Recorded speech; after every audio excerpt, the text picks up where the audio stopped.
Hello and welcome to the third and final T20 international between Bangladesh and Australia women's. And having won the first two games, Australia, they will be looking for a clean sweep. Bangladesh, on the other hand, they've been hospitable hosts, giving Australia plenty of joy on and off the pitch, as we can see. In commentary, I'm Chanu Rabbani, and I've got Annisha Ghosh with me, who was there during the events that unfolded. As far as events on the pitch are concerned, it has been a pretty one-sided affair in the first two T20is.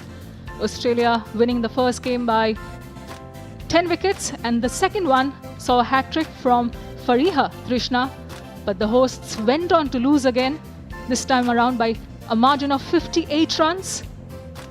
Not much to write home about Bangladesh's performance, but they will take a lot of heart from the performance of their bowlers in specific. It's time for the third and final T20i of the series and the final game of this six-match historic tour of Australia's, their first in a bilateral arrangement to Bangladesh. It's time to head straight to the field for the toss, where Shaman Ghosh is on standby.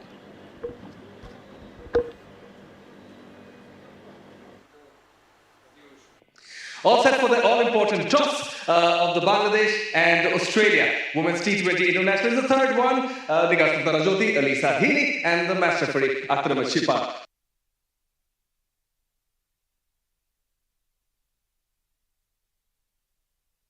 And it is a tail. Congratulations, Alisa. What are you going to do? We're going to have a bat, please. Looks like it's obviously the same wicket. Looks a pretty good wicket, but if anything, we may as well get out here and bat on it first. Yeah. And you feel there's something in for the spinners, but also the seamers? Yeah, a little bit. I mean, our spin got quite a lot out of it last game, but I still think there's enough with the new ball up front. And we've got a really great pace attack. We've got a versatile lineup, so we're pretty lucky in that regard. Yep, overall 5 out of 5 for you guys. Last one to go. Wish you all the best. Thank you very much. Jyoti, what would you have done? Seeing the surface is very pretty good for the batting, but see, this is not about winning or losing anymore for us, because how we played for the last 5 games, it was not in our hand, and sometimes how we play, actually it was not going that. But I'm looking forward to get back my team's confidence. So this is very important for all of us to play positive cricket today. Yeah, definitely. And as far as Alisa Healy mentioned, 170, 180 would be a good score, but they want to come out and assess accordingly. But what do you want to restrict them to? See, I think below 150 is a chaseable target for us, because we have a very good batting side, but though we're not able to show our potential, but still we are looking forward for that. And obviously we have a very bowling attack, how they played the last game. It was like 10 for 112, and then we came back very strongly. So I'm pretty sure, I'm keeping faith on my bowlers. They will do the same today. Yeah, one more match to go, and I'm sure you and your girls want to put their hearts out on the field. Yes, definitely. Thank you. All the best. All right, so the news from the middle is that Australia have won the toss and decided to have a bat first. So that's the news from the toss. And Australia, having won the toss in the second T20 international and choosing to bat, they've done the same thing. Alisa Healy, interestingly, she didn't bat in the second match, making a few changes in the batting order, giving the others an opportunity.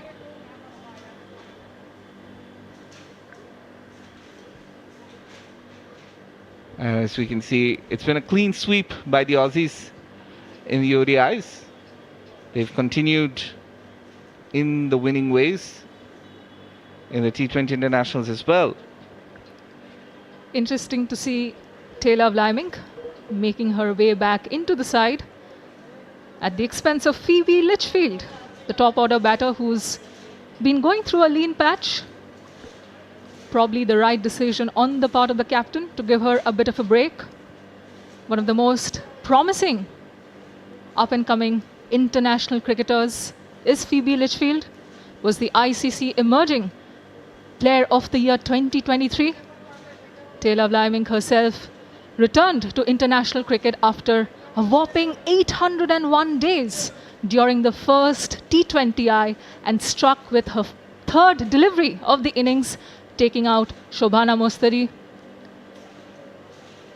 Though on paper this is a dead rubber, but Bangladesh have a lot of gains to make from this match. The country will host the 9th edition of the ICC Women's T20 World Cup in 5 months' time. And only yesterday was the tour itinerary of India's tour of Bangladesh. Starting April 28th was announced. India will play 5 T20Is against Bangladesh in Sylhet. And the series will serve as a preparatory exercise for both teams ahead of the World Tournament. Both on-field umpires make their way out to the middle. It's an all-female tandem. Brinda Rathi from India and Shathira Jakir Jessie from Bangladesh. She's one of the 4 female umpires to have been recently included on the ICC development panel of umpires. A bit of history being made by Shathira Jakir Jessie during this series as well. The third umpire is Morshad Ali Khan.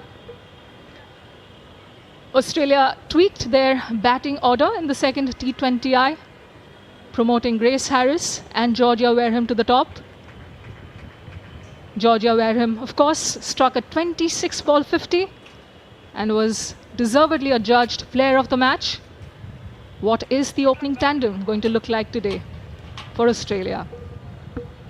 The Bangladesh players making their way into the field. Difficult, hot and humid conditions out here. It is early April and we're going through a bit of a mild heat wave here in Bangladesh. Temperatures can rise up to 40 degrees Celsius.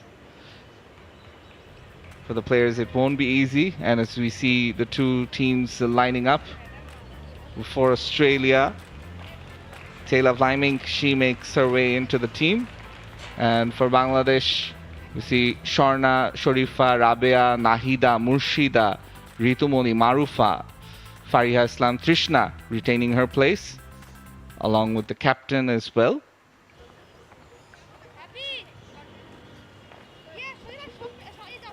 It's the same pitch as the first two T20Is. Pitch number 9 has been conducive to batting, but there will be assistance for spinners and for the pacers as well. Bangladesh will likely opt for the fast bowling tandem of Marufa Akhtar and history maker Fariha Trishna, who became the first Bangladeshi bowler to take 2 T20I hat-tricks, a second one coming in the second T20I just 2 days ago. Bowls left-arm pace, hails from Panchgor, the northernmost district of Bangladesh. But starting the proceedings with the ball will be Marufa Akhtar.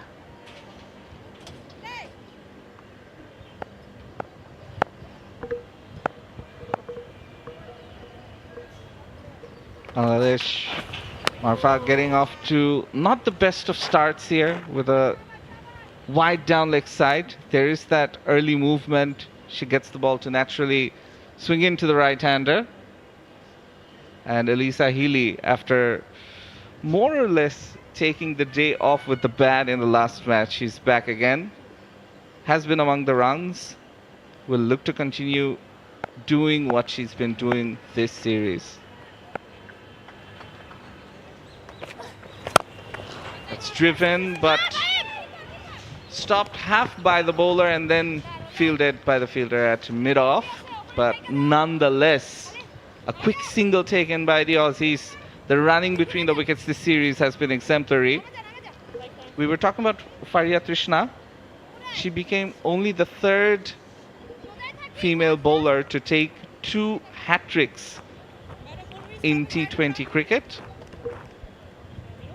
And is the first woman and only the 3rd bowler overall from an ICC full member nation to pick up multiple hat-tricks after Lasith Malinga and Tim Southee.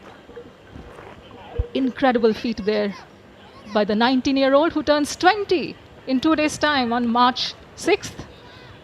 Lots for her to celebrate. Can Bangladesh and Trishna finish the series on a high?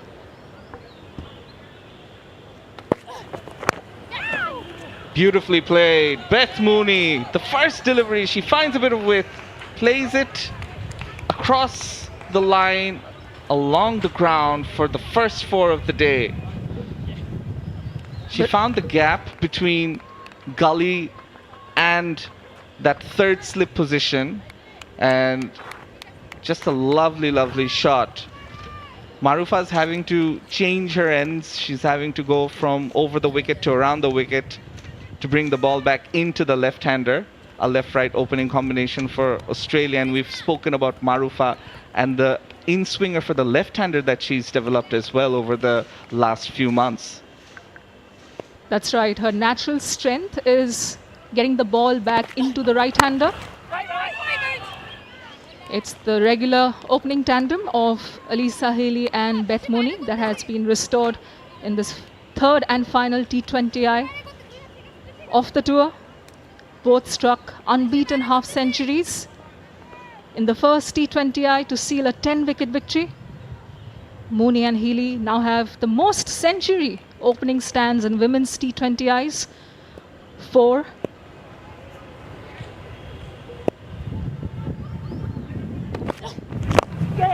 This time played nicely to mid-on, and there is a bit of a misfield. That's putting pressure on the fielders. The way the Australians are running between the wickets, excellent from them.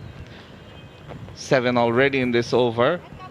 And that's been one of the hallmarks of the Australian team, the number of singles and how they rotate the strike. They don't give away dot balls. They fell short of their 180-run target that they had set out to achieve in the second T20i.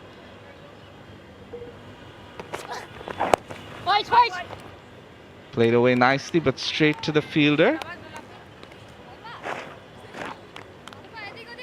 Marufa Akhtar, we were talking about how she's been working on the away swinger, the in-swinger for the left-hander. And that's one of the things that has really stood out about her bowling. She bowls with pace, bowls with a really good, strong action. And she'll look to finish the over off strong. There was an opportunity, and that will go down as a chance, Marufa. She's dropped the captain, Alyssa Healy. How expensive will that be? After the first over, Australia 7 without loss.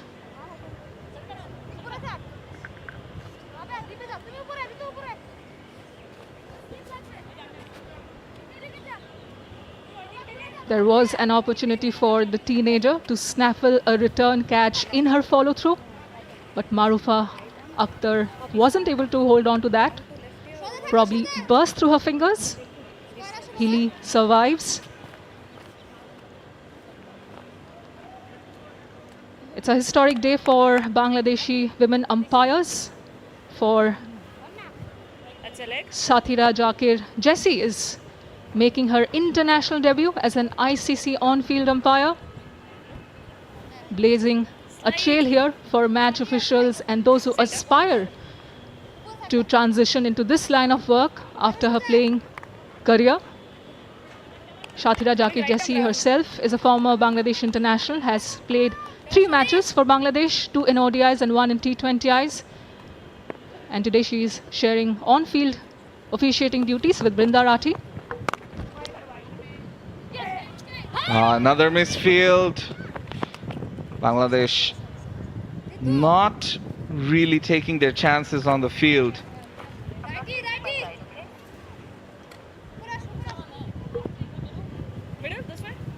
A mix of spin and pace to start off the innings for Bangladesh. They have not handed the ball to left-arm pacer Fariha Trishna.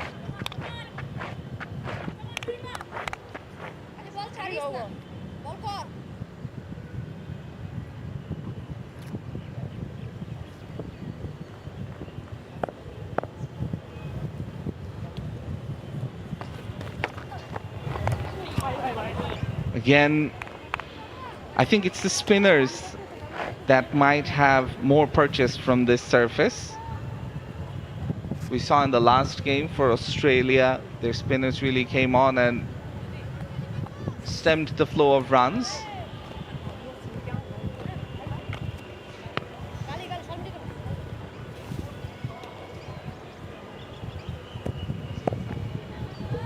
Shorifa Khatun is the bowler.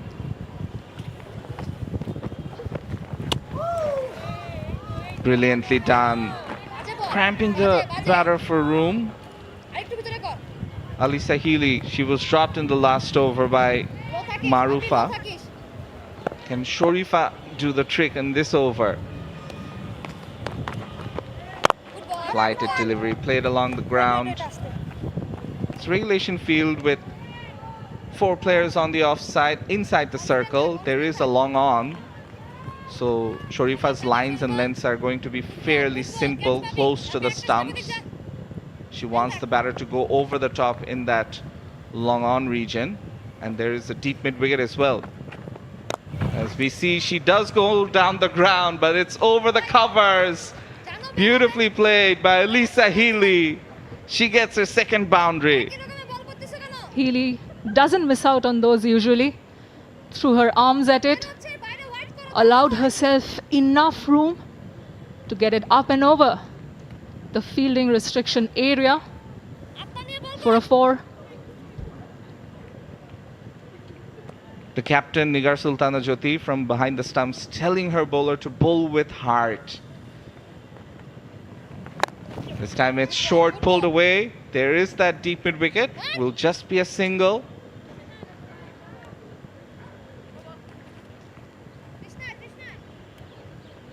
So after 2 Australia, 13 without loss.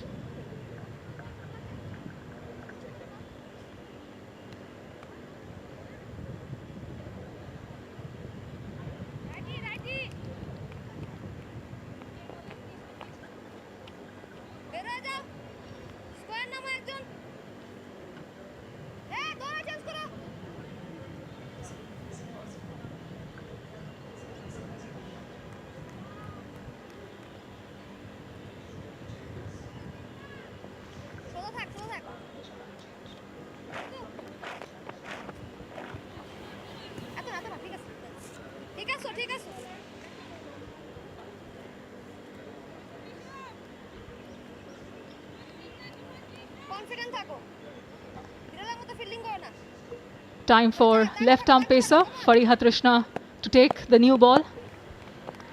Picked up the wickets of Elise Perry, Sophie Molyneux, Beth Mooney in a hat-trick. Pulled away, and it goes all the way for a maximum, the first 6 of the match. And it comes from the bat of Alisa Healy.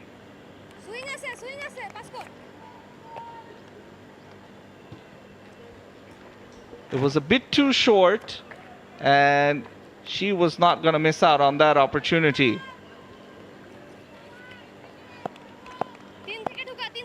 Started out in quite a contrasting fashion to how she had ended her previous innings with the ball. This time into the wickets, much straighter the line, fullish. Healy will scamper across for a single. Fariha Trishna, remember, returned to the Bangladesh side in the second T20i, having been out of action for almost 6 months.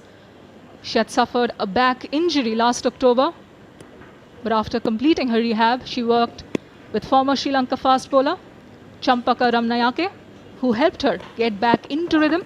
Good ball, good ball. Was part of 2 pace bowling camps that Ramnayake held in the span of about a month earlier this year. One in Cox's Bazar, the other in Dhaka. Marufa Akhtar was also part of that, as was some out of favor Bangladesh internationals like Lota Mondol. Cut away, but there is a fielder at the deep. Won't be more than a single. And after the match, in the second T20 International, Trishna, she spoke about just wanting the opportunity and making the most of it. She was not bothered by Marufa's rise because that played a part in her not getting ample chances. And now I think after the last game, she will get more opportunities. Good ball. It's a good delivery, cramping the batter for room. Loves bowling the in-swinger to the right-hander. Wants to take the wicket of Alisa Healy, and her preferred mode of dismissal would be bowled. Looks up to Pakistan men's left arm pacer Mohammad Amir. Played beautifully into the gap. There is a fielder at the deep on the leg side, and that's good fielding there. Just a single.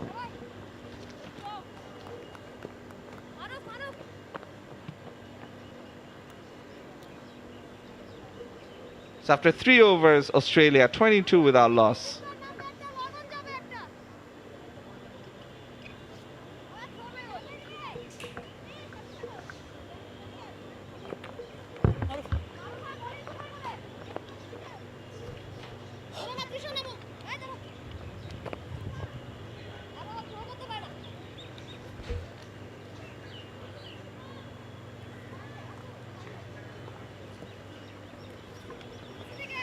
Australia have managed to find a boundary in each of the 3 overs so far, having opted to bat first in the third and final T20i.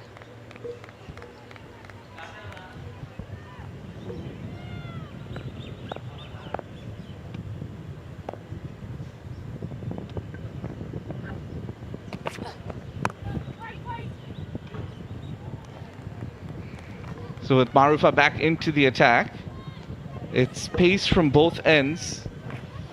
For Marufa, she's got, again, a very packed offside field inside the inner circle, 5 on the off. And on the leg side, she's got a deep backward square leg and a long on. Change of ends for Marufa Akhtar. She had started out from the Thana or police station end, but will get carted for another 4, having changed ends to the media box end. The fielder at deep mid-wicket, Rabia Khan, did put in the dive, but eventually it proved well out of her reach. Fantastic outfield there. The ball just raced away. It was timed beautifully off the bat. She didn't try and muscle it. And luckily for the Aussie captain, she got 4.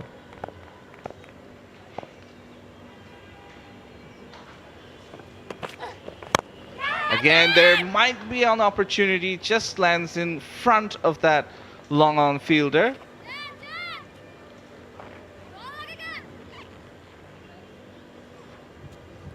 Rabia fielding there at long on.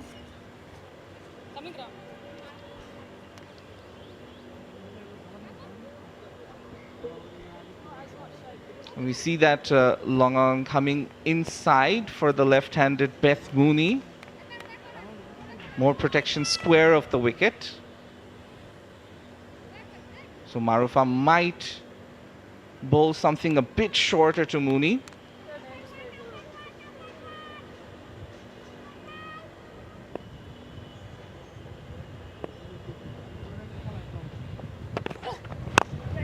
She comes down the track to negate that length and gets that single. Excellent running between the wickets there. Really challenging those fielders inside the circle, the Aussie openers. Ritu Moni, the fielder at mid-on, did pick it up cleanly, but Beth Mooney was way too quick to scamper across to the non-striker's end. Marufa to Healy now. Again, driven nicely. Rabia will do the fielding.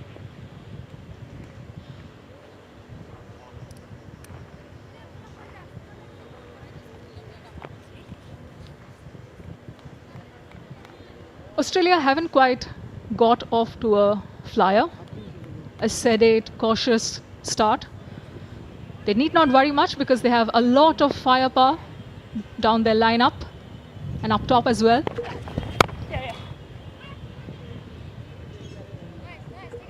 Again, we see another example of both batters testing the fielders inside the circle. Another single to end the over after 4. Australia 33 without loss.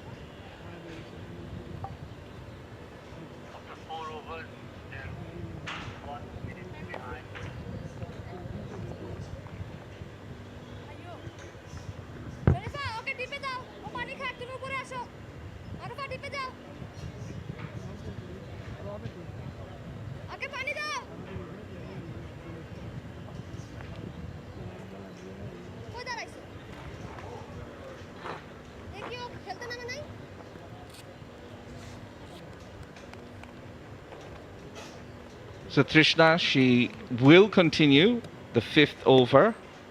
The Pacers being used in tandem in the power play. Oh, beautifully done. The reverse slap. Beth Mooney and Healy, both of them, they know the conditions well by now and they've adjusted their shots accordingly. Mooney didn't quite get it off the middle of her bat, but she's known to plunder the reverse V as well. Does it pretty much with ease, more often than not. Was bowled first ball to Fariha Trishna in the last game.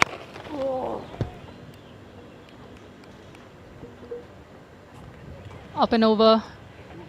In the leg side this time around goes Alisa Healy. Fariha Trishna is all of 21, hails from Panchgore, the northernmost district of Bangladesh. Made her ODI debut in November 2021 against Zimbabwe in Bulawayo. Took a hat-trick on her T20i debut, which came during the Asia Cup in Sylhet in October 2022. Came in for Sultana Khatun, the off-spinner, in the second T20i and finished with figures of 4 for 19.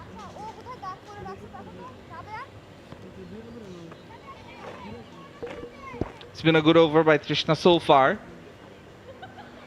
And as we spoke about, she became the third bowler in women's T20I in history to back 2 hat-tricks after Hong Kong's Kerry Chan and Uganda's Konsi Oweko. And only the second bowler to pick up a hat-trick against Australia women in T20Is. The first one being New Zealand's Anna Peterson, who achieved the feat in 2017.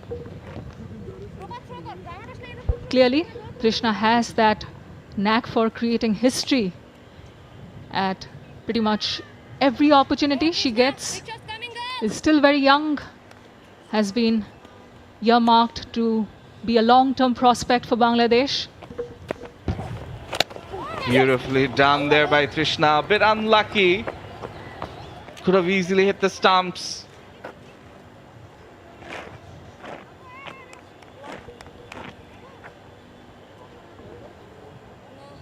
Trying to be a bit too innovative, perhaps. Beth Mooney can prove costly.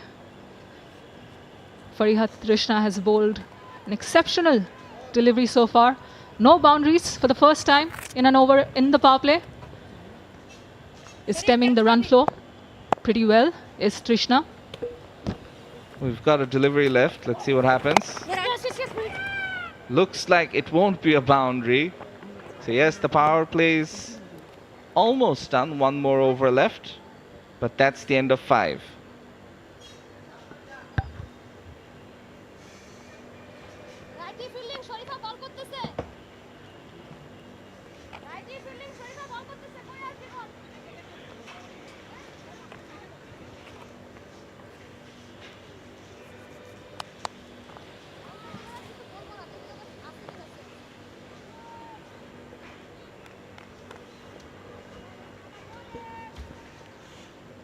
Australia, after choosing to set a target, have started off at a relatively cautious pace, are scoring at just under 7. 34 for no loss are they after the first 5 overs, and with that there will be a change in commentary. In comes Shamunay Ghosh. Shamunay, a very good afternoon to you. Very good afternoon, Annesha. Pleasure to join you. Likewise, you've made it from Sylhet. Oh, well pulled, well pulled. She actually took a few steps forward, and then the key to that stroke was that she played it with the turn, up and away from the fielders inside the circle for 4 runs.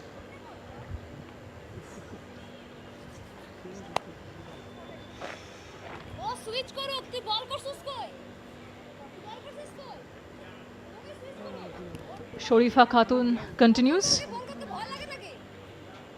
Had conceded only 6 runs, including 1 boundary in her opening over.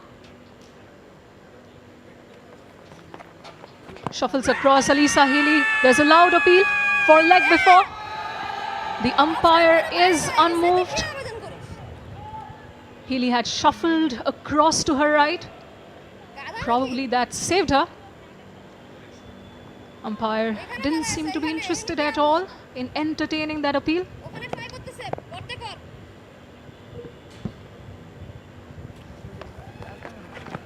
Comes down the wicket. Is looking for that gap between mid-off and cover. But she's happy to rotate the strike, Alisa Healy. She already got a boundary in this over. But just will not be happy with the fact that Marufa dropped her catch early on. But yet again, they've got things going on Nisha. Healy was dropped on one, mind you. A return catch to Marufa Akhtar, the pace bowler, in her follow-through was shelled, burst through the fingers of the teenager. Comes down the wicket and yes, here's the wicket. She misses it altogether. Was trying to play it against the turn. Sultana's off-spinners turning it away as Jyoti makes no mistakes onto the stumps in a flash, and Beth Mooney is the first batter to depart. The left-hander had been scoring at less than a run a ball. Tried a few inventive strokes in the reverse V. Some came off, others didn't. This time around, came down the pitch, but was an easy stumping for Nigar Sultana Jyoti of Sharifa Khatun, who strikes in her second over, gives Bangladesh the first breakthrough inside the power play. Australia lose their first, and it will be Elise Perry who will come in as the first stop batter, not Georgia Wareham, who had taken the number 3 position in the second T20i and had scored a 26-ball half-century. So Australia have gone back to their usual top-order lineup, it seems. The visitors are 39 for 1 after 5.4 overs, thanks to that strike of the 4th ball of her second over from Sharifa Khatun, the off-spinner.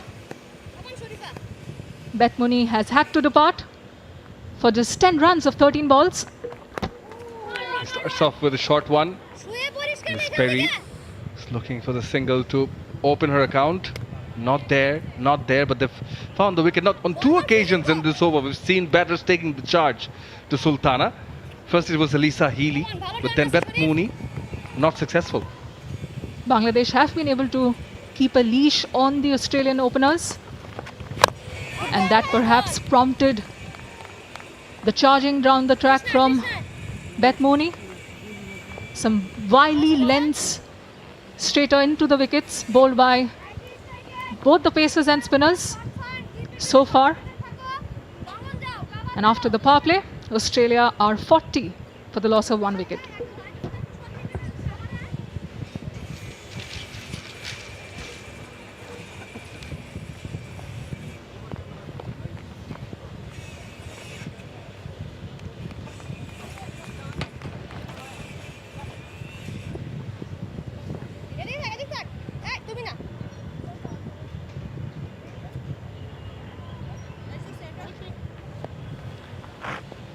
Now Trishna will continue from the Thana end. Liz Perry is open her mark. And yes, I am back. Onesha, thanks for asking. Not from Sirat Chattogram though. Was there for the test match, Bangladesh versus Sri Lanka, second test match.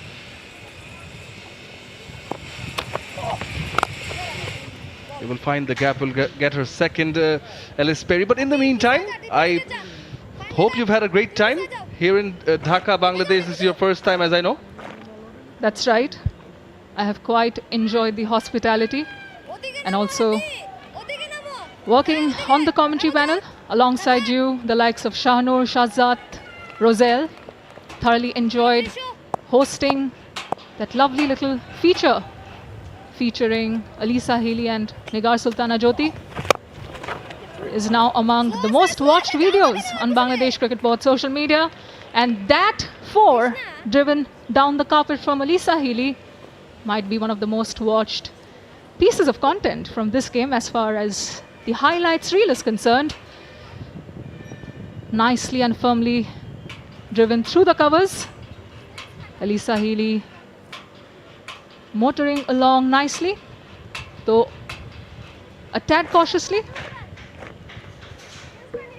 Nicely leading forward to the pitch of the ball, to the stroke, and just effortless from Alyssa Healy.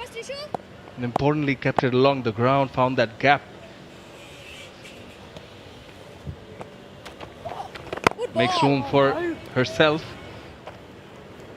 Now Trishna, she bowled it full, much fuller than before. Trishna happens to be a product of the Bangladesh Krida Shikha Pratishthan, or the BKSP, the premier sports institute of the country. And in the current Bangladesh T20i side, 8 players happen to be from that institution. Down the leg this time from Fariha Trishna. And Alyssa Healy will scurry over to the other side for a single. Brings Elise Perry back on strike. The contribution of BKSP, Shamonnoy, has been immense in grooming, scouting, giving opportunities to Bangladesh women cricketers. And it is at BKSP that much of the skills of these players have blossomed. It certainly goes without saying, you know, sort of been a mine of talents when it comes to not only cricket but also other sports, and to specify women's cricket, definitely, and also the likes of, you know, the stalwarts of the men's game. For example, Shakib Al Hasan. Hails from BKSP. Now that's an exciting stroke in the air. I think that's gone all the way. I think that's over the rope. And Brinda Rathi confirms, what a shot from Alyssa Healy. Second 6 of the innings, both to Alyssa Healy's name. Picked up beautifully this time off the left arm pace of Fariha Trishna. Finishes the over with a boundary.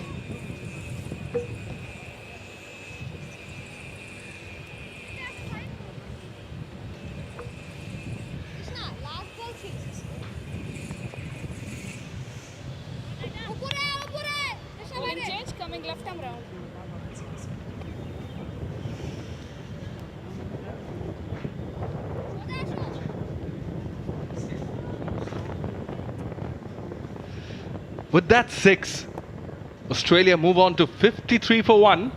The end of 7 overs. Oh, what a stroke it was on Nesha. You know, sheer timing. She picked it up from middle and off. Down the wicket, along the ground. Hit hard, but straight to that fielder at long off. Just to go back to what we were saying regarding BKSP, you know, even the Shakib Al Hassans and the ones coming nowadays, the under-19 World Cup winners, the ones who won the under-19 Asia Cup. So it has been a mine of producing talents, and not only cricket, not only women's cricket, but other sports also.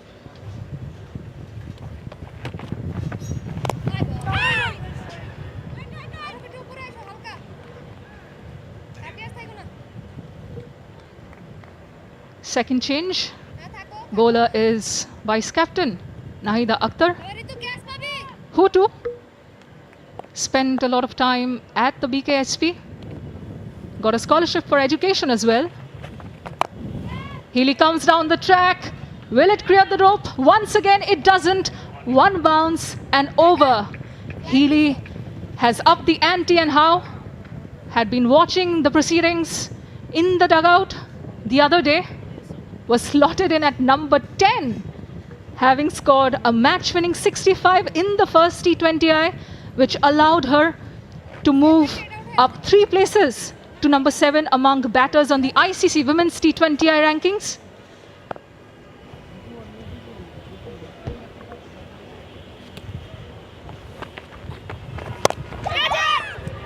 Square of the wicket on this occasion. Plays it late and pierces that gap between point and cover point for 4 runs. Result is the same. Now Alyssa Healy, she's on a mission. Oh, lady. How, And doesn't she look good? What a stroke. how deftly has she been toying with the field, maneuvering those gaps. Makes it look so easy on the eye. Bisecting the field at will is prompting a number of field changes. The cover fielder drops back.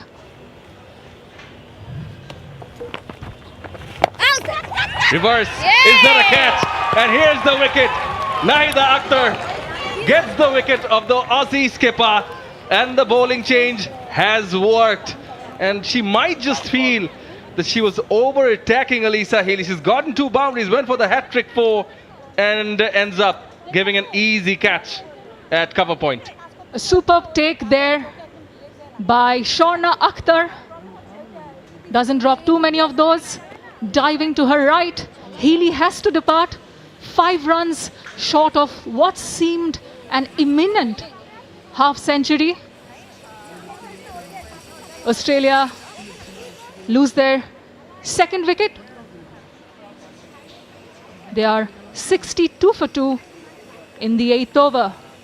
As Nahida Akhtar strikes, off goes the Australia captain for just 45.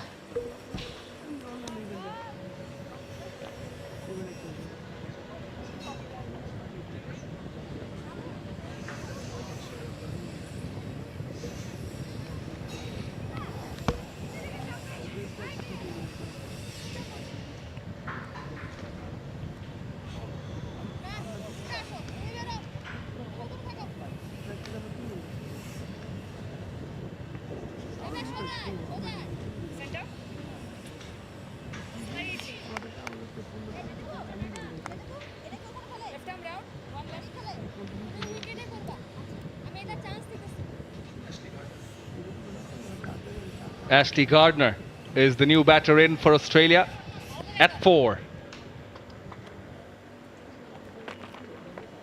Nahida for some time has been a prime bowler for Bangladesh. Rewarded the player of the month back in November. Well, we'll end the over, we'll get back to that. Flighted delivery to end the over had darted into the pads of Ashley Gardner. Well intercepted by Sher-e Akhtar again. Marufa Akhtar it was this time around.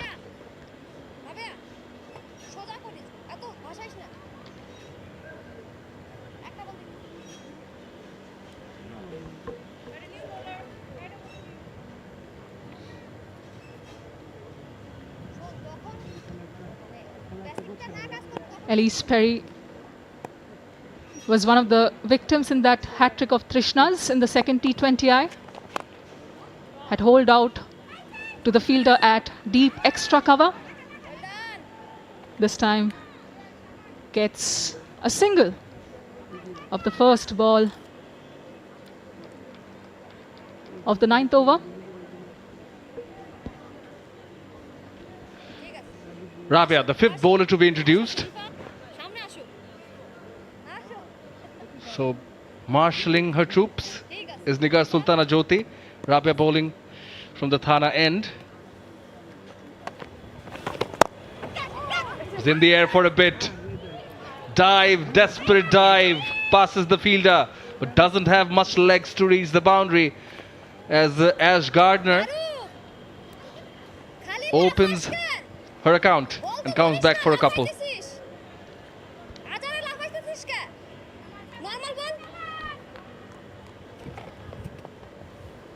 Rabia also hails from a severely financially underprivileged family.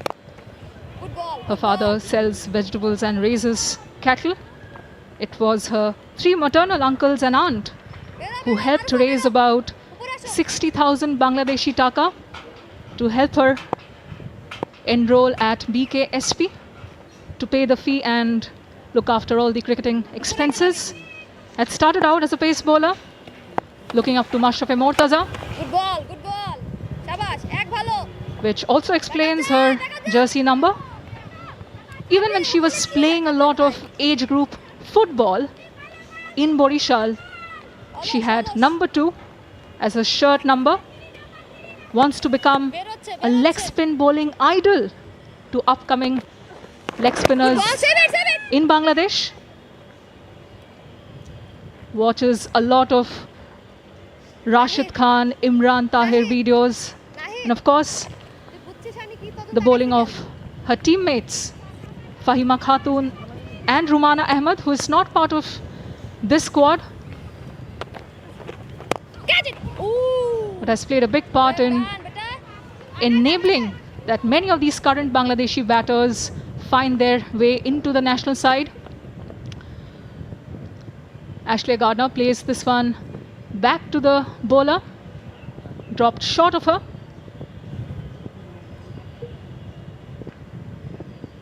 Nigash Sultana Jyoti probably explaining that Ashley Gardner has a propensity for playing that flick off the pads really well as far as Ashley Gardner is concerned. Is very strong either side of the square. Nahida Akhtar, the left arm spinner, will continue from the media box end.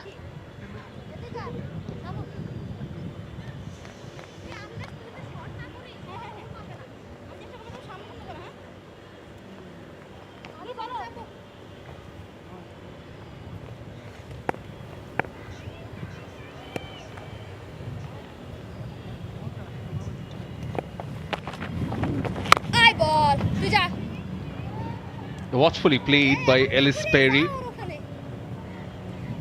What they've managed to do here, Bangladesh, is sort of put on the speed breakers on the run rate, because Alisa Healy was the accelerator. He struck at 155, that was the strike rate. Plays it off the back foot. But there is a fielder at the mid wicket. She timed it nicely, but will only get a single. If they can slow it down further, Bangladesh, I just sense a feeling that one of them will try something out of the ordinary. The two Aussie batters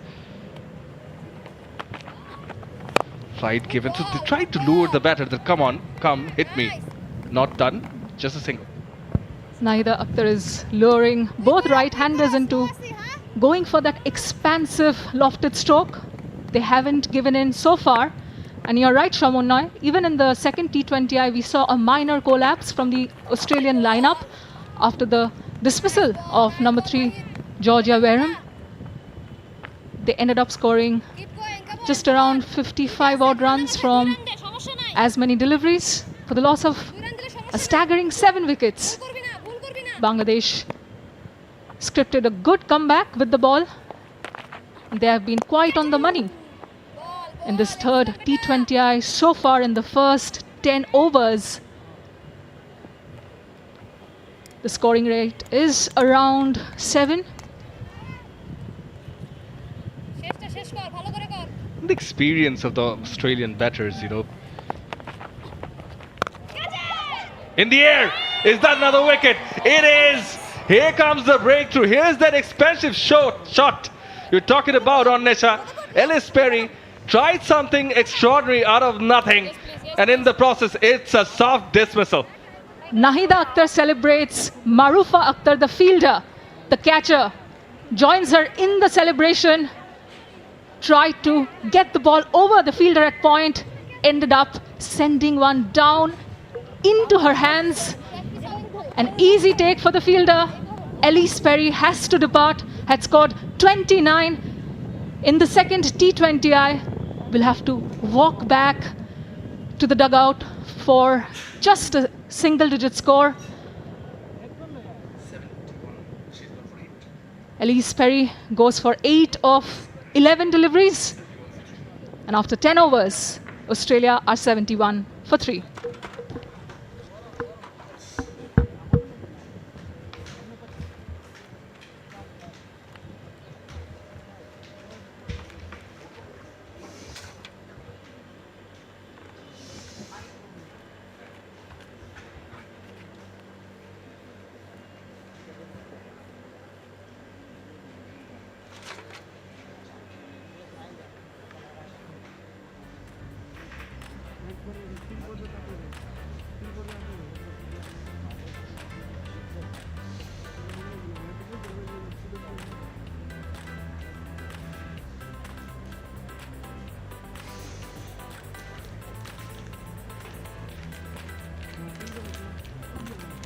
As the players take drinks after 10 overs completed, it's 71 for 3. Bangladesh bowlers will be quite happy. Marufa will feel that she's missed out on that Alisa Healy wicket. But Sharifa Khatun 1 for 12, 2 wickets for Nahida Akhtar, 2 for 13 after 2 overs. She came on and just done her usuals. Squeeze the run making, make it difficult. In the process, take 2 wickets. But with the captaincy, Nigar Sultana Jyoti has been spot on with her changes, I have to say. 3 overs for Fariha Trishna. In this match, no wickets so far for the hat-trick star. And Rabia has bowled the solo over. Now, 3 important batters are back in the hut for Australia, as Rabia will continue. There's a change in the commentary box. Replacing on Nesha Ghosh, it's Shanur Rabbani. Good afternoon, Shanur. Good afternoon, Shamannoy, and it's been a very interesting first 10 overs. Australia, they've been looking to dominate proceedings, but Bangladesh, they've held on, they've clawed back with wickets. Good ball. Flighted, was full. Running the first one hard. Just a single on offer. Talia McGrath is the new batter in. Comes in at number 5. But yeah, it was a blistering start, courtesy of Alisa Healy. And then Bangladesh have just managed to pull things back a bit. Now the momentum so far is in their favour. 2 right-handers still in the middle. Bangladesh would be hoping if they can continue to do the same. Some turn on offer there, and a quick single taken. The running between the wickets, I've been talking about it, by the Australians. They've got the dimensions of this ground very well. This is the 6th game in this series or in this tour that they're playing, with the ODIs included. So they've understood the pitches, they've understood the conditions and the ground. Whoa! She went for the big heave, moving the front leg away, making room for herself, and that big lofted pull, because there's no deep backward square leg. No fielder there. And in the process, it was so slow, almost turned out to be a leading edge. Much flatter. She plays it. Sort of a straight bat to deep cover, gets a single. Yeah, you spot on with the dimensions, and they're, one thing you have to give it to them, they're used to playing in the broader dimensions, the Aussies. Perhaps so. And they're again showing what it means to rotate the strike, find the gaps. And the Australian batters, this is something that the Bangladeshi batters can actually learn from, because we're seeing a lot of dot balls that the Bangladeshi batters end up getting bogged down with. Again, a flighted delivery and played nicely, but a misfield, a rare one by Marufa.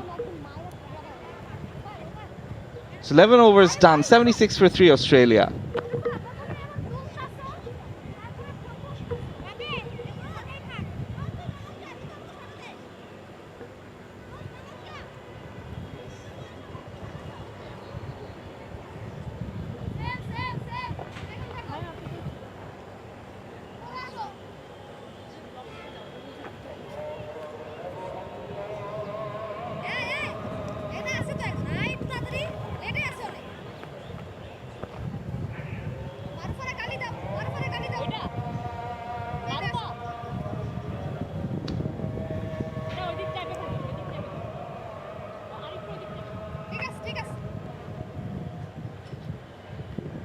Fahim কানা করবা হ্যাঁ হাওয়া দিও না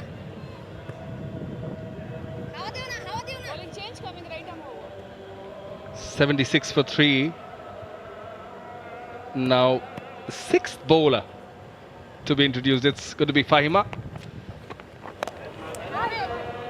Again trying that pull was Ashley Gardner. Not much luck, and Fahima the other leg spinner. So far, so good. Happy with that.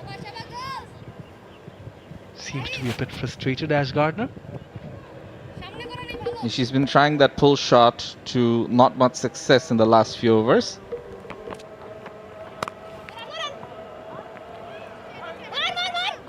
Bit of a lapse in the field, thinking of the single, and even if frustrated, it's not the right word, but the thing is, she's trying to be proactive and she's trying to get some runs, but the squeeze is on from the Bangladesh girls. Yeah, the spinners have come to play, and they've come into play in this match. They're doing the job. The pitch is giving some assistance. Straight to the bowler. She came down the wicket. She tried the pull. Now, if she doesn't get one away, but what should be commended here, Shanur, is that Talia McGrath, this is twice now in this over that she's walked up to Ash Gardner, speaking to him. That's so important in a partnership. Flatter. This time she connects it. Brilliant stroke. And here's the pressure releaser from Gardner. Boundary. It was a long hop going down leg side, and Gardner didn't miss out on this occasion. Third time lucky for her. She tried the pull shot on 2 previous occasions, didn't get proper connection, but this was too juicy to miss out on. Goes for another sort of cross-batted shot, but she sort of dragged it from outside the off stump. So, yeah, there was good connection, the boundary in the previous delivery, but apart from that, she's not really middled it as well as she would like. Now happy to take the single. That's the calm. There's the calm. And here comes the maturity. 5 runs of this Fahima Khatun over. Makes it 81 for 3 after 12.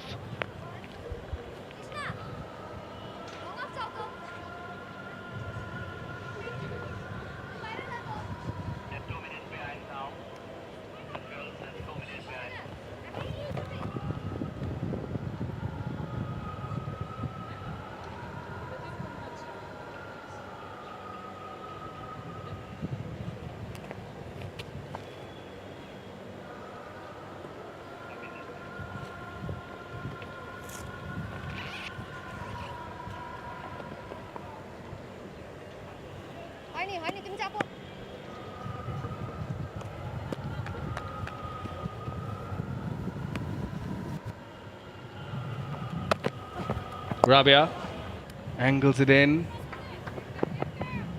Flatter. And Talia McGrath again running the first one hard in case there is a second on offer. Good fielding there in the deep. I think it was Shorna there.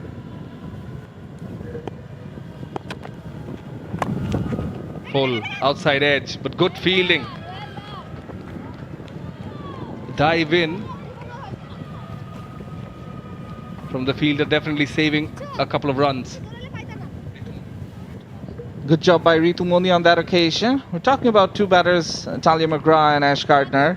Some of their numbers, they're absolutely exemplary. McGrath with a 40+ average in T20 internationals, showcasing her skills with the wrist, chipping it away. And that's a very subcontinental thing to do. You see how she's using her wrists against the spin. And we almost talk about elastic or rubbery wrists for our subcontinental players who are used to playing spin. She has a bit of that. A bit of a mix-up. Now Ashley Gardner for the single was quickly at the striker's end. Talia was late to start. The fielder did not gobble it up,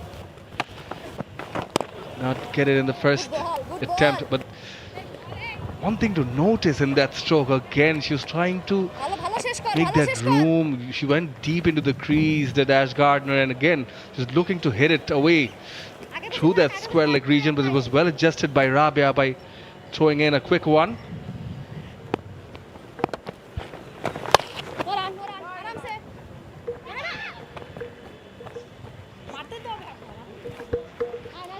quick single they were looking for, not there, but four runs of this Rabia Khan over. 86 for 3.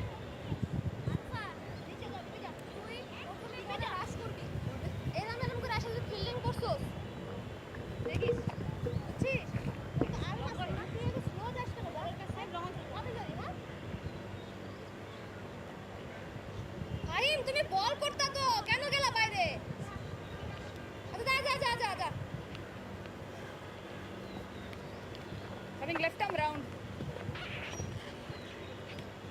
পিছনে জায়গায় দিবি না পিছে কোনো সুযোগ নাই সামনে করবি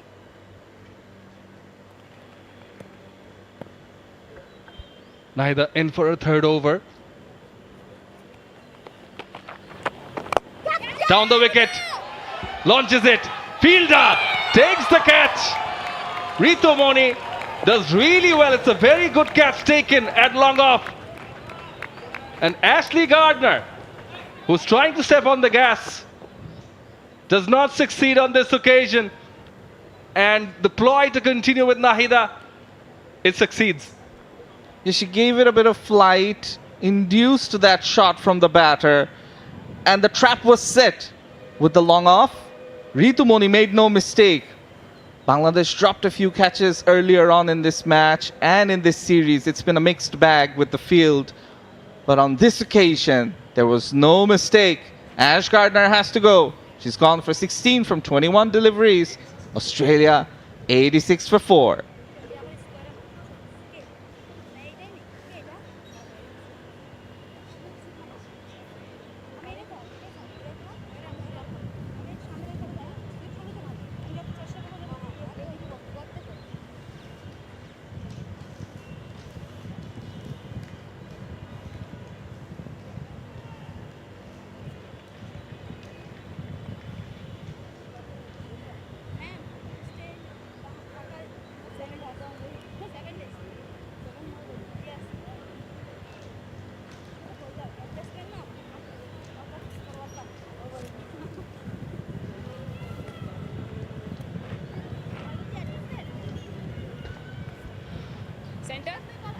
Center.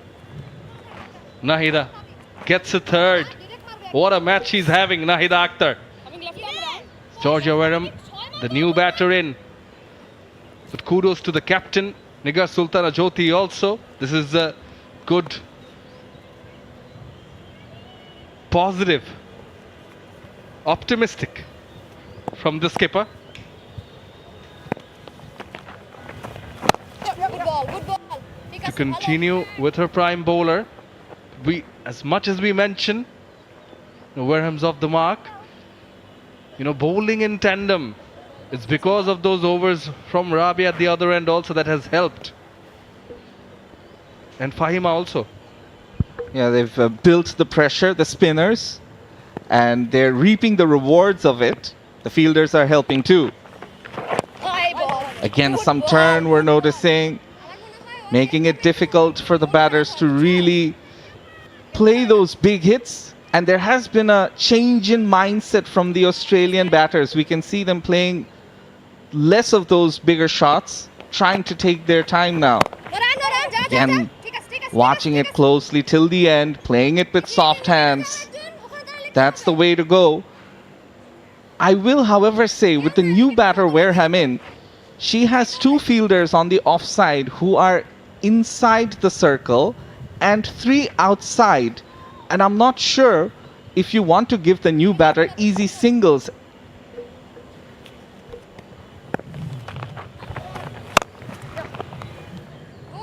He pulled away against the turn, but along the grounds, that shouldn't be a problem.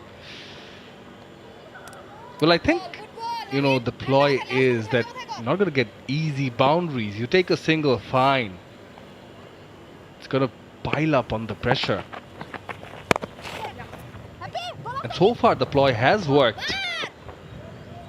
Hence we saw someone like an Ash Gardner trying to play the strokes. No one except for Elisa Healy really got going. In this match today, after 14, it's 90 for 4.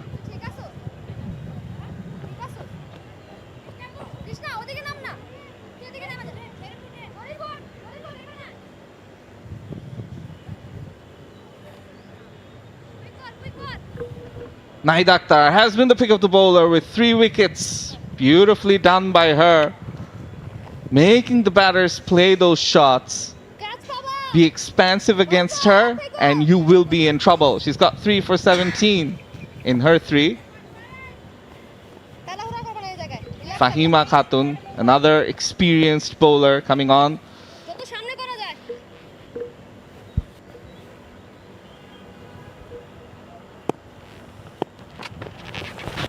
Flight on offer. Again, the bait is there for the batter. Are you going to take it or not? Can you resist the temptation? Now, Fahima has replaced Rabia on that end, who just fielded and threw the ball back. 3 overs for her, none for 15. So, one leggy replacing the other. Plays it late, cuts it. Good understanding in the field, also good to see. Those singles they were taking by charging the infielders, now that has stopped.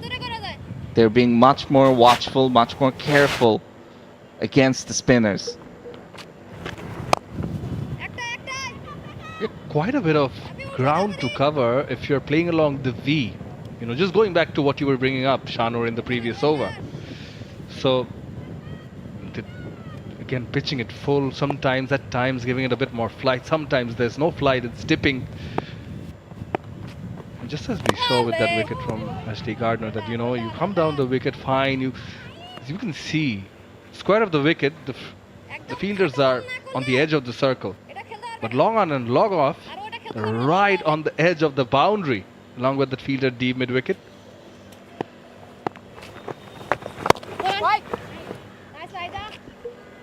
It tells you her lines and lengths, what they're going to be.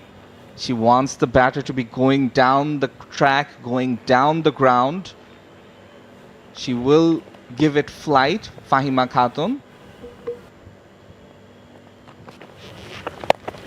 Right there, manages to hit it just in front of square and gets a boundary. That is a very well manufactured stroke from Georgia Wareham. The flight was there, wasn't really too short to play that stroke. Just smart batting from the batter to play it late. Actually played it on the front foot, connected it enough, guided it enough towards that square leg boundary and gets the boundary to end the over. Does Wareham. And end of the 15, it's 96 for 4.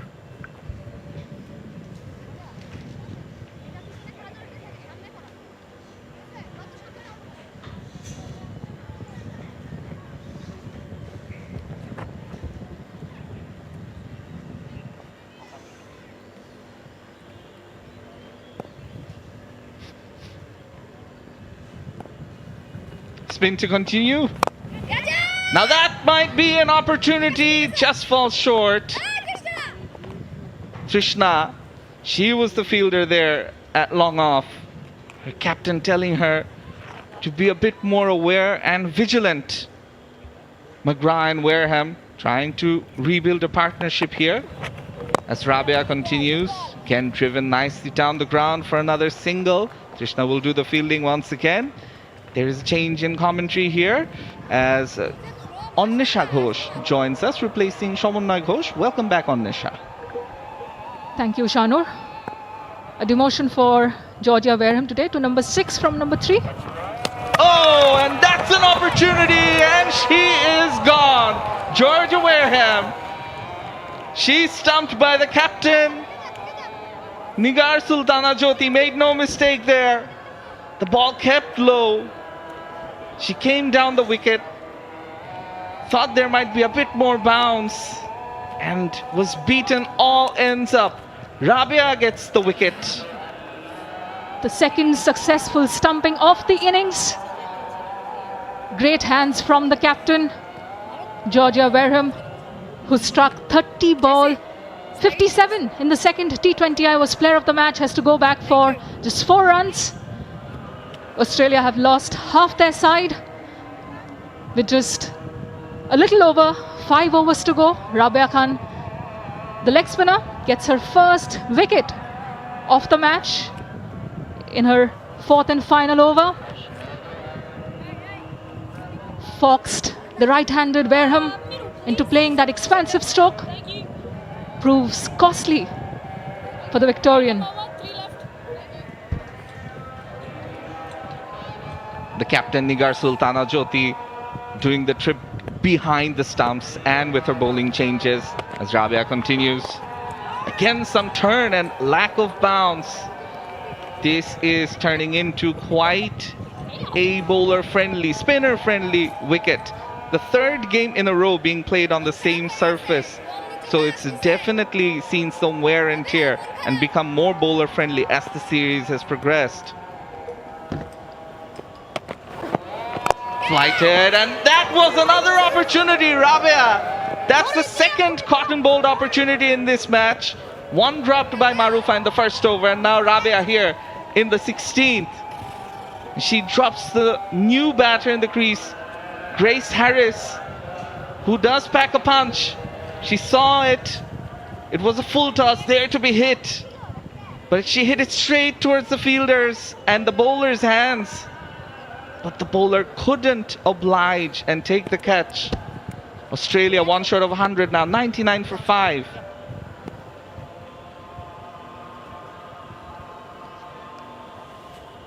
Rabia could have had 2 wickets in this over. Again a full toss, this time to McGrath, who drives it, takes the better option. 100 up for Australia after 16. Australia 100 for 5.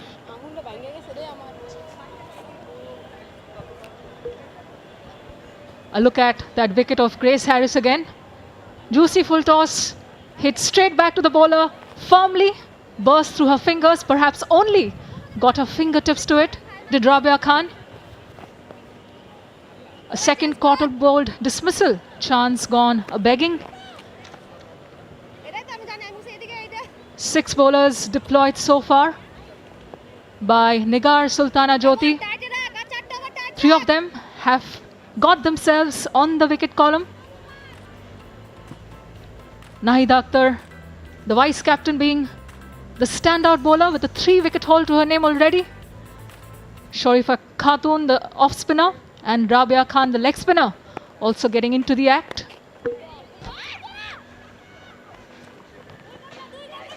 Again, better running between the wickets by Australia. They started things running between the wickets with a lot of aggression, and now with wickets tumbling, you can see some bits of doubt creeping into the batters, and they're not sure whether to always take that single or go for the double, as was the case here. McGrath, though, makes her ground.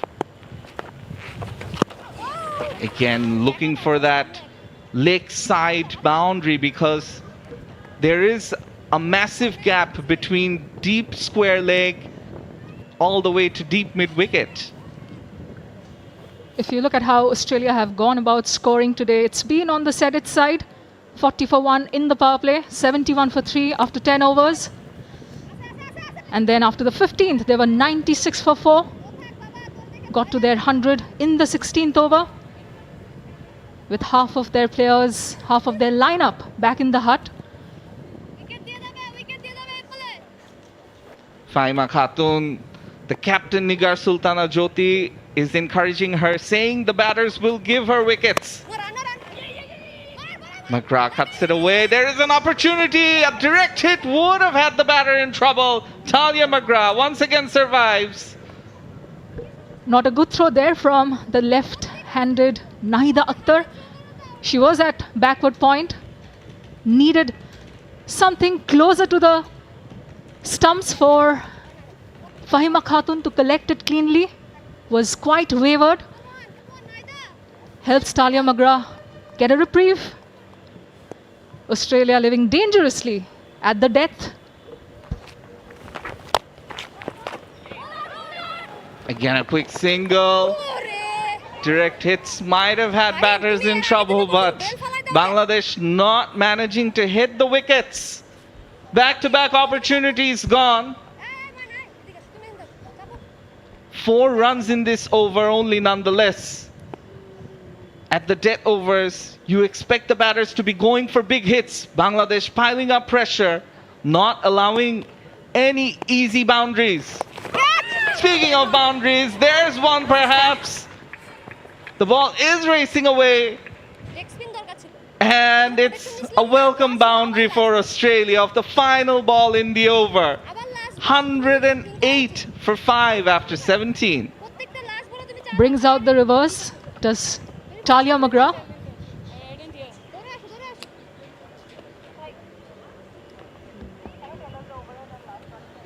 Had enough momentum to race all the way to the boundary. Helps inject some urgency to the scoring rate. A welcome boundary for Australia in the 17th over, at the end of which they are 108 for 5.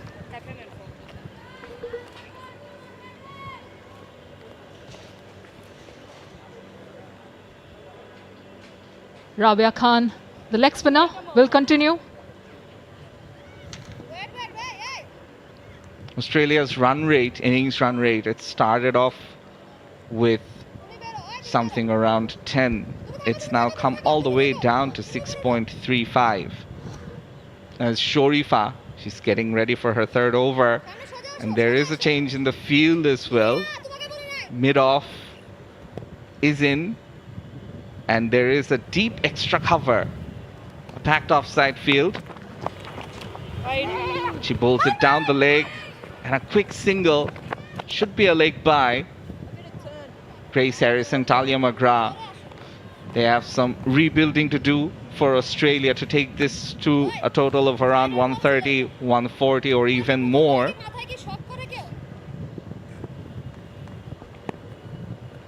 Excellent running there from the Australian pair. This time goes down the wicket and it goes all the way for a maximum. Beautifully done by Grace Harris. That's her first 6.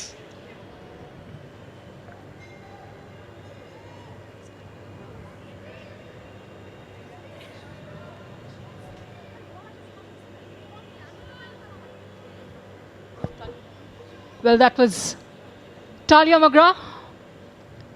Straight down the wicket, slightly inside out, and goes all the way over the ropes. Gets a welcome 6. It is that inside-out lofted drive for which Nigar Sultana Jyoti kept that deep extra cover, mind you. McGrath was able to hit that previous delivery much straighter.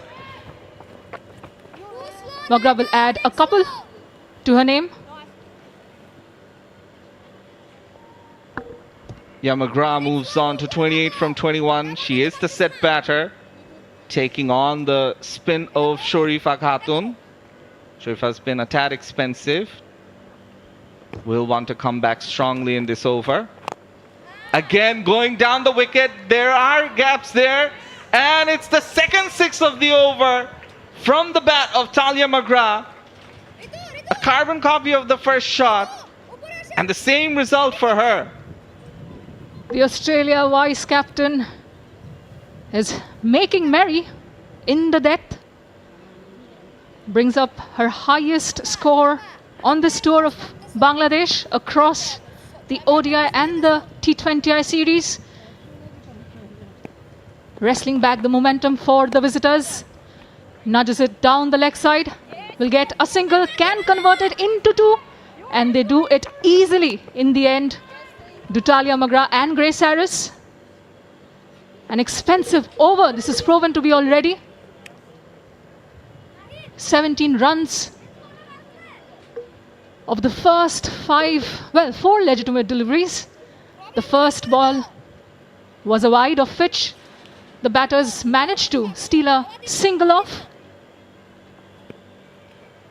Shorifa started out well, managing to take a wicket, but this one has been an expensive over. Innovation from Talia McGrath, misses that reverse Did it hit her pad? Misses everything altogether. Some polite inquiries made there by Nigar Sultana Jyoti.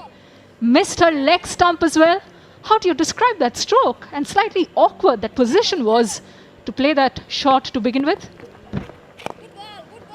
This time it's better from the bowler and the batter. Takes the single. Sharifa's over proving to be expensive nonetheless. 18 overs done. Australia 127 for 5.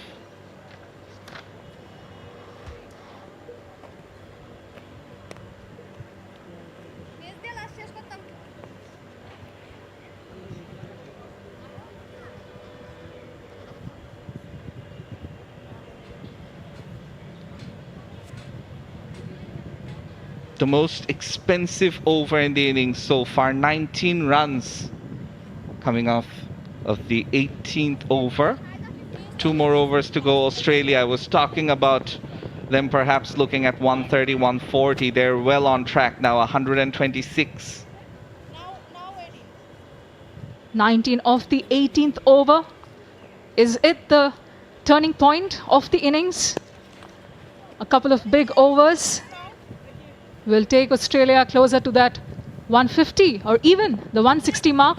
That posted 161 in the second T20i. Naida to continue, and immediately it's straight to the fielder and a quick single taken. Naida's final over. She's been the pick of the bowlers. 3 wickets for just 18 runs. Is the joint leading wicket taker in the series with 5 wickets so far, alongside Sophie Molyneux. Another left-arm spinner. This looks to be big. Into the gap. 3 fielders chasing it, but the ball wins the race. It's a boundary.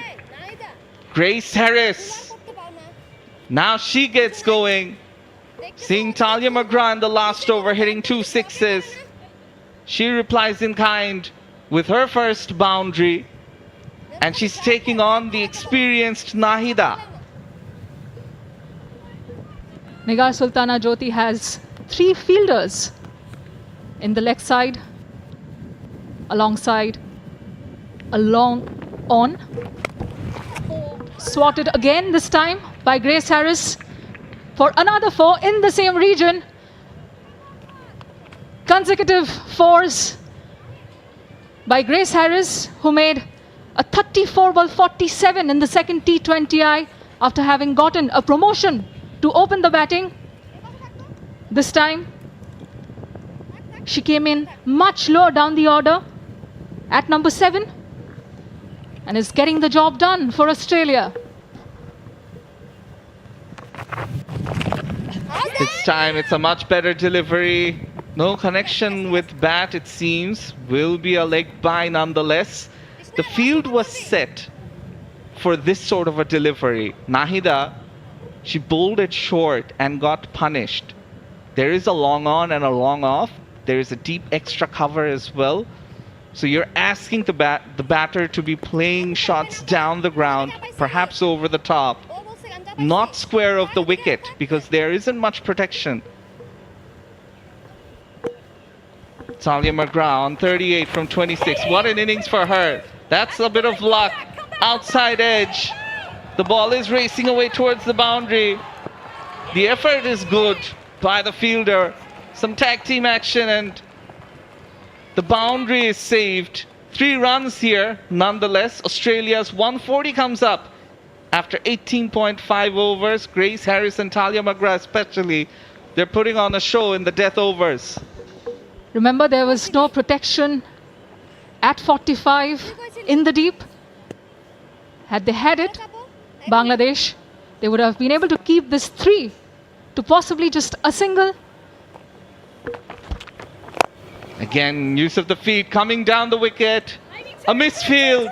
Trishna at long off. But nonetheless, no boundary in the final delivery.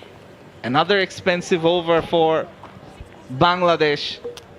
Grace Harris was keen on getting the second run as well. but was dissuaded by Talia Magra. Probably the right decision at the end. End of the penultimate over. 6 balls to go.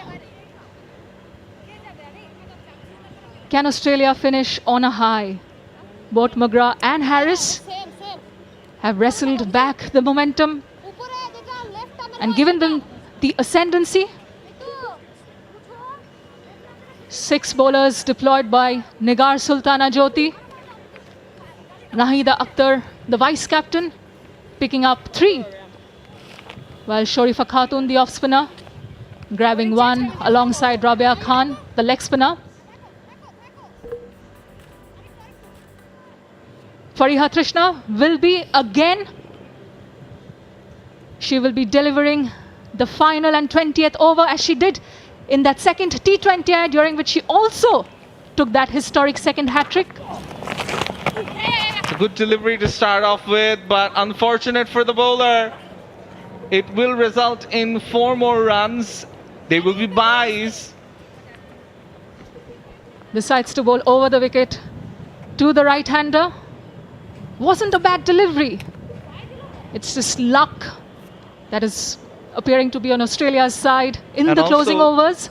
And also with the keeper up close to the stumps, there's always this risk. Jyoti had been standing up to Trishna in the first T20i, in the second T20i as well. Much better. Trishna, she's changing her lines and lengths. Grace Harris, she was expecting something closer to her pads perhaps. A dot ball in the 20th over, absolute gold dust. Trishna had been bowling to Harris in the power play in the second T20i. Here she's bowling to the same batter at the death. Beautifully played. Look at the sound it made off the bat. Grace Harris, she packs a punch. And when she hits it, it stays hit. It's a 6. The sound of fury off the bat of Grace Harris, who picks up her first 6 of the match and 3rd boundary overall.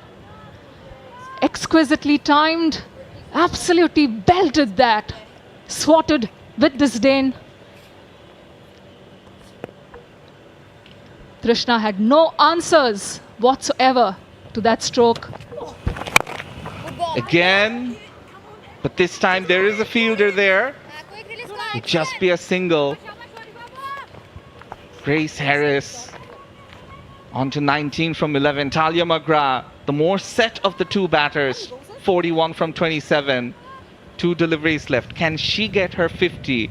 Australia's 150 comes up. They're 152 for 5. Oh, making room. Shuffling across. Finding the gap. But what an effort by the fielder, Rabia. Saved a certain boundary there. Sprinted a long way from deep mid-wicket to deep square leg. Put in the dive. Was she able to keep the ball back in play is the question. But an excellent one-handed effort nonetheless from the youngster.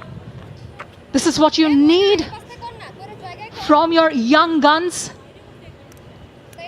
May have just managed to keep it within play. Rabia Khan, excellent job in the deep.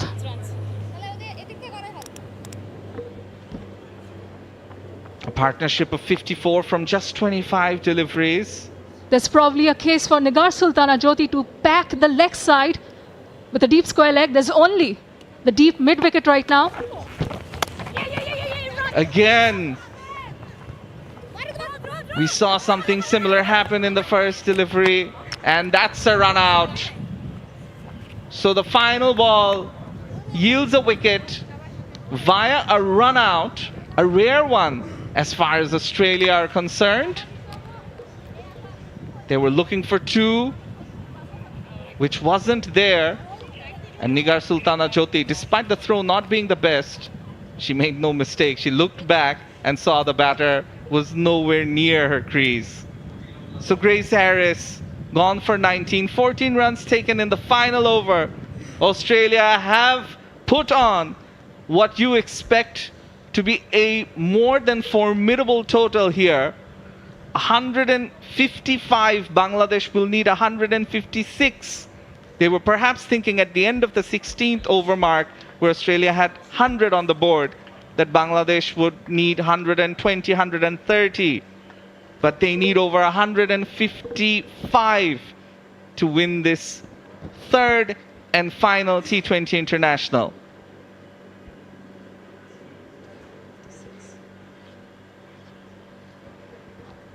The tally, nonetheless,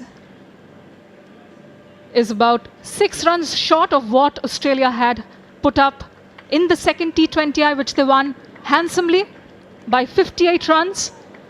And after intermittent strikes made by the Bangladeshi attack, it is the 6th wicket stand between Grace Harris and Talia Magra, worth 57 runs of just 27 balls, that helped them get past 150, which, when the spinners were in operation, especially Nahida Akhtar, the left-arm spinner, looked to have been a little bit out of reach.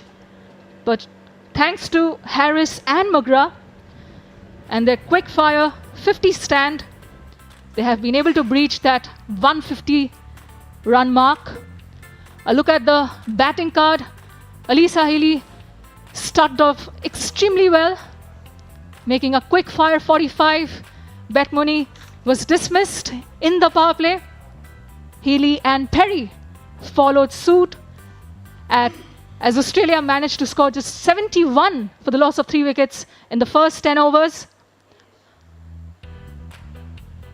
After that, it was Nahida Akhtar who kept chipping away at the Australian lineup, ended up picking 3 wickets. Some nice work in the deep by Bangladeshi fielders.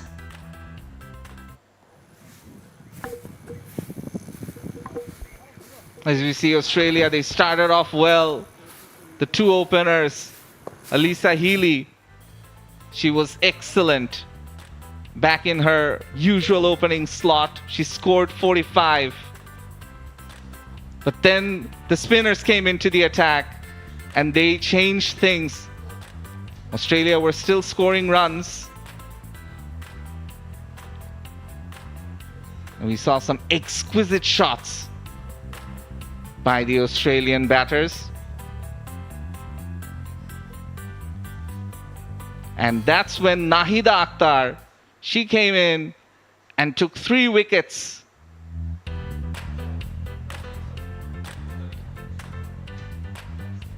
Australia, they slowed things down in the middle overs. And Rabia also getting in amongst the wickets. The pitch does offer something for the spinners. Not much bounce there. There is turn on offer. And the Australian batters at the death. Talia Magra, 43 from 29. Ash Gardner started going as well. 16 runs to her. And then in the end, it was Grace Harris playing some big hits, as she scored 19 from just 11 deliveries.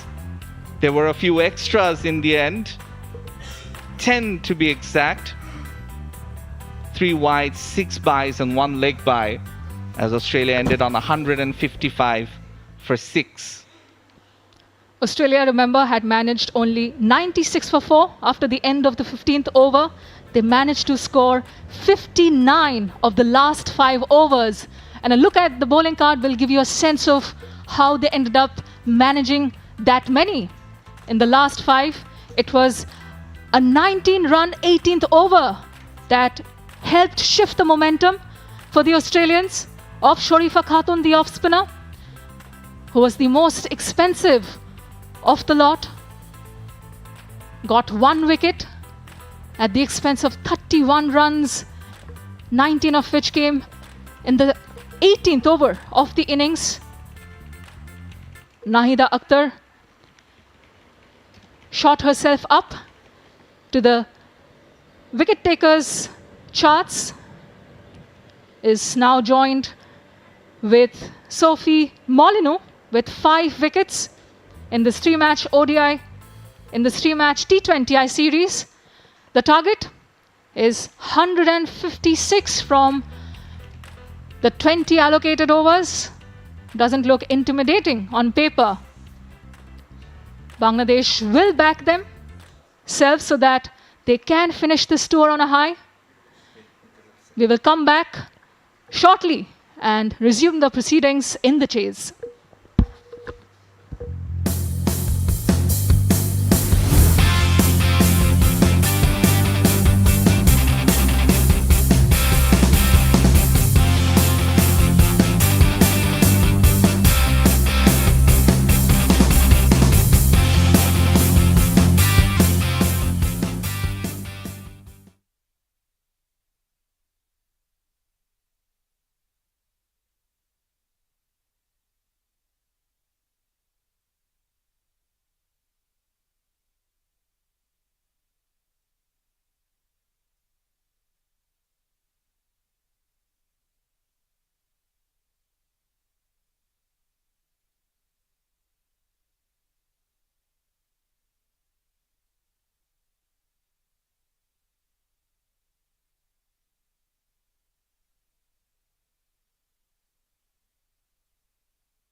দর্শক এই মুহূর্তে আমরা আছি গ্যালারিতে, যেখানে কিন্তু আজকে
Here at the Mirpur Sher-e Bangla National Cricket Stadium for the third and final T20 International between the Australian women and the hosts, Bangladesh. Shathira Jesse, on-field umpire, alongside Vrinda Rathi from India as the two Bangladesh openers, Murshida and Dilara, make their way into the middle. I'm joined by Annesha Ghosh. And as the players take the field for the chase, some very saddening news coming in from Papua New Guinea. They have lost their all-rounder who has led PNG women with distinction at just the age of 33. She's understood to have passed away a few hours ago. Here from the Sher-e Bangla National Cricket Stadium in Mirpur, Dhaka, our hearts and prayers go out to the family of Kaya Arua, who played over 45 T20Is for PNG. And a lot of these Bangladeshi players have faced all-rounder Kaya Arua. She was also part of the Fair Break Invitational T20 tournament, had been a great servant to PNG cricket, and it's very heartbreaking to know that she's passed away at the tender age of 33.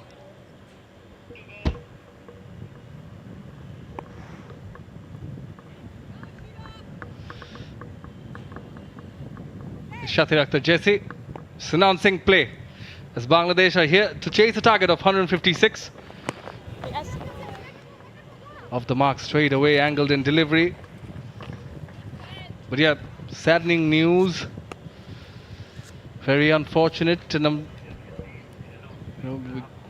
courtesy of Annesha, we're having to hear the news, and I'm sure the players are still unaware. Indeed, and when you have somebody who served their nation, albeit from an associate nation, it's only fair to acknowledge their contribution. On a day like this, we wish Kaya Arua's family all the strength in the world. Here at the Sher-e Bangla National Cricket Stadium, Bangladesh are chasing 156 to try and eke out a win of the last and final T20I of the series. In the middle are Dilara Akhtar and Murshida Khatun. Dilara Akhtar, on her part, has had a tragic backstory of her own. She lost her father, a rickshaw puller, when she was an infant. The onus of earning an income for the family of three fell on Dilara's mother. She had been looking after Dilara and her elder brother, who tragically passed away in 2018 at the age of 24 after a brick-laden truck overturned and crushed Dilara's elder brother to death. And there was a point in time when Dilara Akhtar, constantly making slow and steady steps as an up-and-coming promising wicketkeeper batter, had considered to walk away from the game because her family just couldn't afford it. Here she is representing Bangladesh today, and a big part of it is down to the contribution of a Bangladesh international in Sanjida Islam Moina, who's played over 50 international matches for Bangladesh. It was Sanjida Islam who assured Dilara Akhtar, both of them playing for the Rangpur division in domestic cricket, that Dilara would get all the financial assistance she needs to continue her cricket. And if Sanjida Islam is watching this broadcast, I doff my hat to you for your generosity and for ensuring that a young player gets the kind of financial assistance at the most direst time in her life, when tragedy of the gargantuan kind struck her family. Murshida Khatun is on strike and will be caught by Elise Perry off the bowling of Megan Shute. Australia have their first breakthrough in the opening over as they try and defend 155.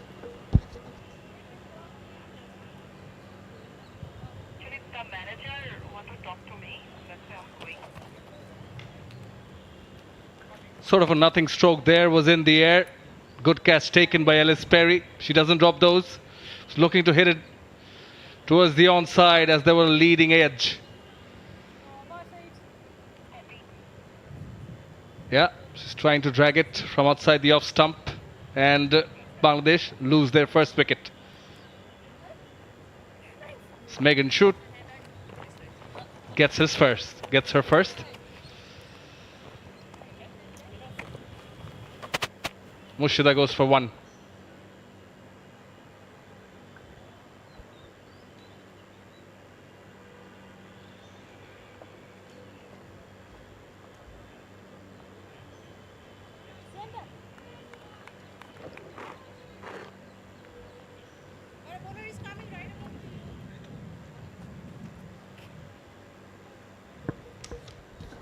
Ritumoni is the new batter in.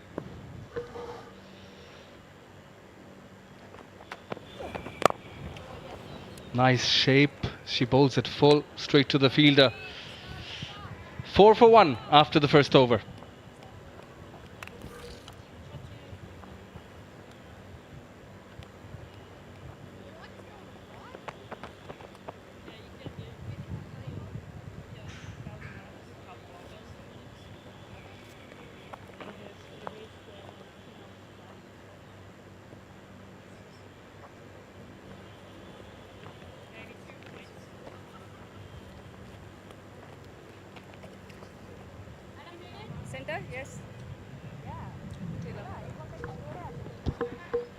Sharing the new ball with Megan Shute will be Taylor Fleming.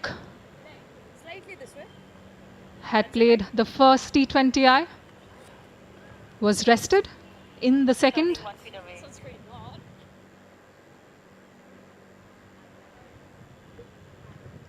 Is back into the international mix after over 800 days, courtesy prolonged periods of injury-induced layoffs.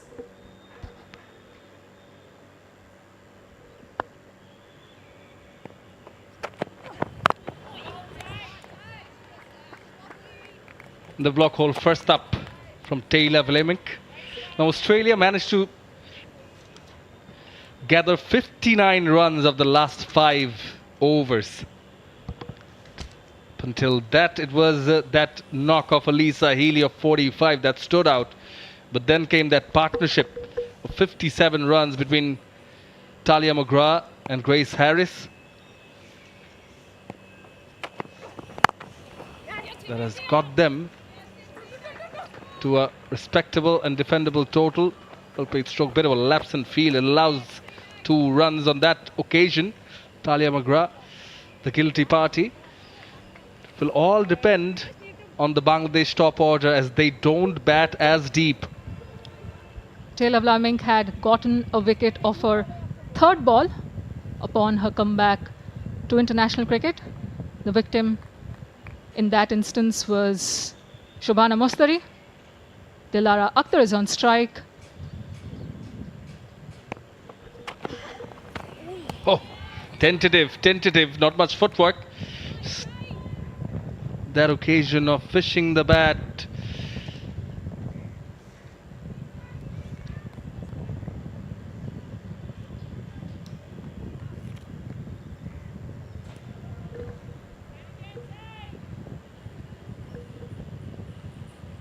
Was in 2 minds. Dilara Akhtar jabbed at it, was beaten all ends up. Oh, beautifully bowled by Taylor Fleming. And then she's made the comeback. You mentioned the years and days after she has made a comeback, has to work on her action. It's never easy when you make such adjustments and make a comeback. Taylor Fleming has done so far. Thanked Cricket Australia and Cricket Victoria for the support she received during that torrid phase she had to endure upon making her international debut in 2018. Is one of the 3 Victorians alongside Georgia Wareham and Sophie Molyneux sharing that strand of narrative centered around prolonged injuries, ACL ruptures, stress fractures, and then making a splash upon comeback to international cricket.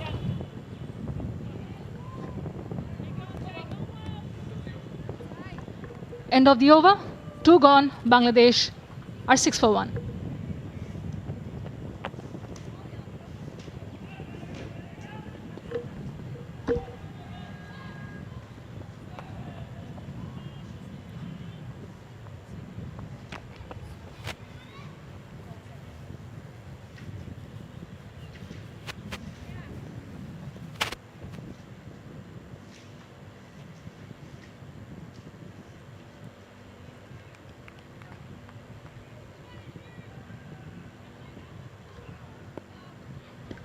Megan should to continue from the Thana end. Hits it straight. Past the fielder mid-off. Mid-on. Showing some commitment, but the ball wins the race and perhaps brings the first boundary of this Bangladesh innings. From the bat of Ritu Moni. Well played. Mid-on and mid-off converging on that ball. But the momentum was enough for both to lose the race. Megan Shood will concede a boundary at the start of the 3rd over. Short. Reaches out for it. Outside edge. Will be back-to-back 4s for Ritu Moni and Bangladesh as she moves on to 8. The width was there on offer. And Ritu Moni threw her arms at it, got the outside edge, a thick and healthy one. No slips in place, and off it went for the 2nd boundary in as many deliveries. 8 runs of the first 2 balls of Megan Shoot's over. Just stops on her way. Perhaps felt interrupted by something. The run-up, perhaps the rhythm. Not there. Take this opportunity, as mentioned before, to correct. It's Shathira Zakir Jesi, standing as one of the on-field umpires for Bangladesh, one of the 5 umpires. Playing a miss. Wasn't 2 miles, neither forward, neither of the back foot. But one of the 5 umpires who've been just included in the ICC umpiring development panel. Yeah, she was too deep into her crease. Yeah, 4 umpires and 1 referee corrections, and one of them is Shathira Zakir Jesi, with Rokia Sultana, Dolly Rani Sharkar, and Champa Chakma. Shathira Zakir Jesi also happens to be the first female umpire from Bangladesh to have officiated in an international match. She achieved that distinction during the Women's Emerging Asia Cup. Has been a former Bangladesh international herself, and her officiating as an on-field umpire today is testament to the work being done by the ICC as well to encourage players, female cricketers especially, to consider match officiating as a career option post completion of their playing career. Same goes for the Bangladesh Cricket Board in encouraging such former nationals and the ones associated with the game to come through. And it's the first time really that number of professionals, female professionals have come through. Well played pole. There is a fielder. And also to mention umpire Shorfuddullah Ibn Shoykot, who's just been recently included in the ICC elite panel list, which is a moment of pride for the country itself. 3 overs done with. It's 15 for 1.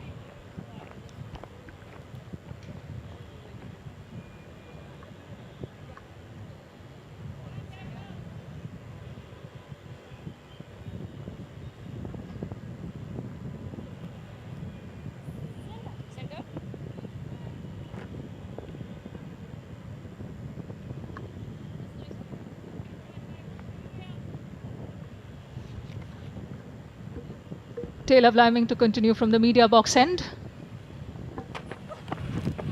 Yeah, again, tentative Ritumoni. Not so eager to try something extraordinary right on that regards, but also they need to pick the right deliveries and get the scoreboard moving too. And it's not easy to read the swing of Bliming, more often than not. Got delectable shape to that first delivery of first to the right-hander, taking it away from Ritumoni. Oh, well bowled, and look at that carry. Alyssa Healy taking the ball around her face over the shoulder. Megan Schutt tried a bouncer in her over, the previous over, and it sat up only about enough for the batter to be able to pull it. And this time around, it's the same surface, but a much different result. A proper bouncer that was an appeal from Tyler Bliming, albeit a late one, given not out. It opens the face of the bat now, and you can feel that Bliming now, just going express, darting it in. But having said that, I wonder if that was given as one for the over, and also Megan Schutt's bowling from the other end. So perhaps that extra offer is from this end. And that is the allure of a player as exciting as Taylor Bliming. She always seems to be able to do something, even when there is nothing. Inside out, in the air, falls safe from the bat of Dilara. Will only get a single, but some intent shown.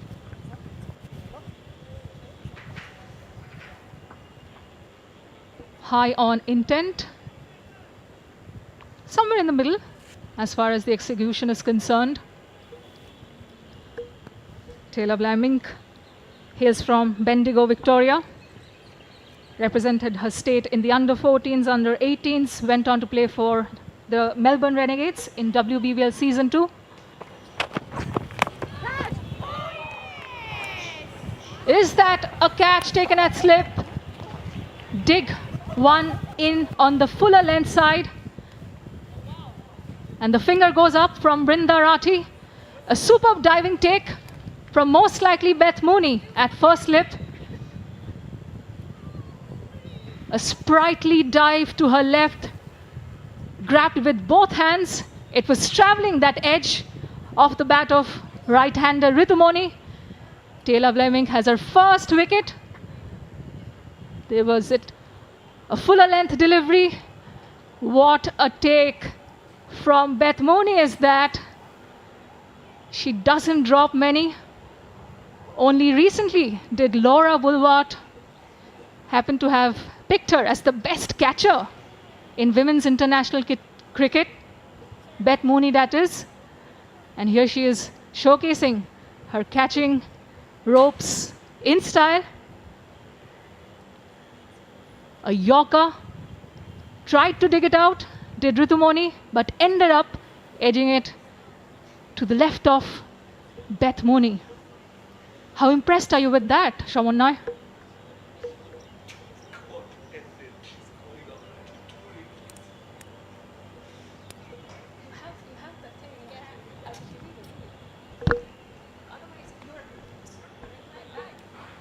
Center. Slightly this way. That's off. item over. One left.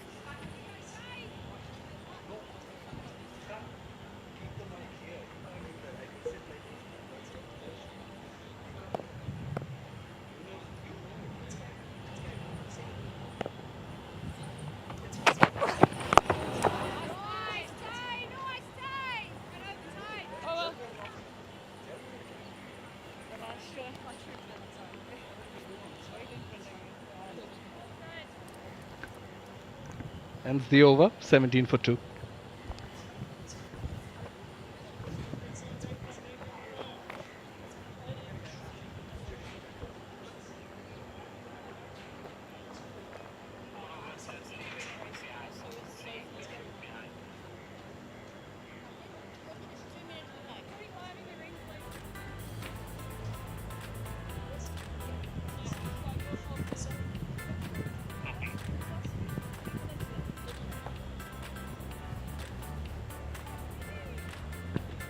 (17 for 2). Bangladesh have lost 2 batters in Murshida Khatun and Ritumuni.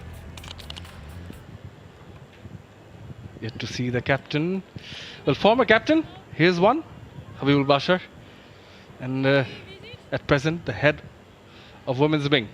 Also a former selector for the males game. But what the Aussies have successfully done is managed to take 2 early wickets. That brings in a change in bowling in the experienced Ellis Perry. The bowling from the far end, from where we are situated at the moment.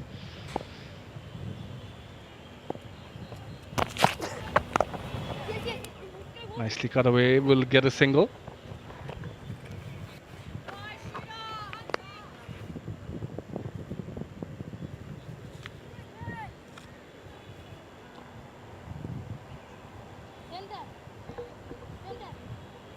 The new batter in is Sher-e Akhtar. Can use the long handle pretty well. And going by how both Vlaimink and Megan Shute have tried to execute the short ball, Perry might follow suit. It's close to the edge, was very close to the edge. Bit of a shape from Perry. Good length. Just that outswinger from away from the right hander.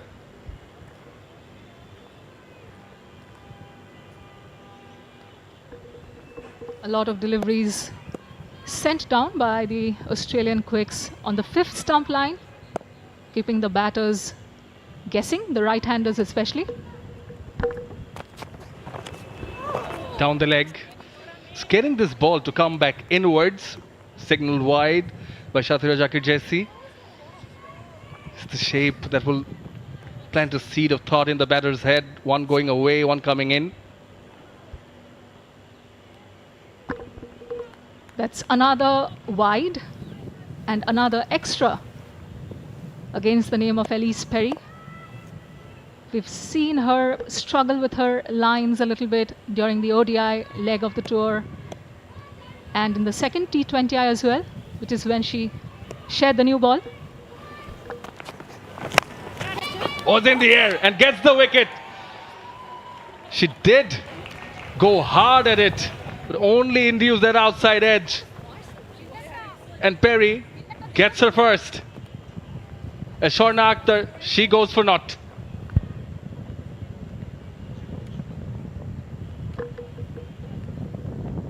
Perry strikes in her first over. And it's that 5th and 6th stump line that does the trick. Threw her hands at it. There was a fielder in place to grab it in a very Australian style. Came about at just the right height.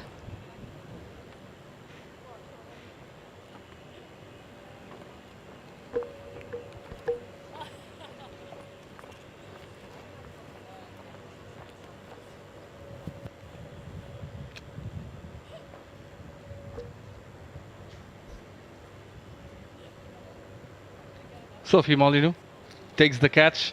19 for 3. They are in trouble. Bangladesh. At times, makes you wonder because seen the same side battle hard against top sides such as India, Pakistan, of course, Australia. Right there at the top, new batter, Fahima Khatun. Still no Nigar Sultana.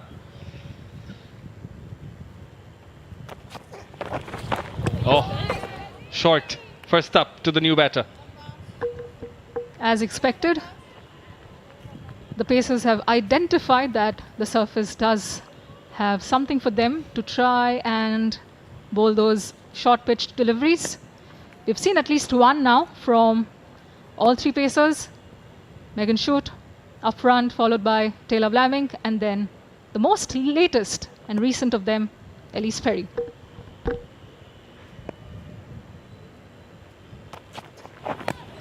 Full. Yorker misses it. Well bowled.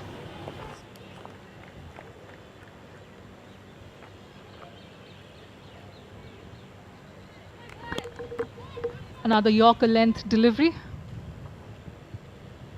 The previous one in the previous over got Australia a wicket, that of Ritu Moni, which culminated in a superb diving take by Beth Mooney.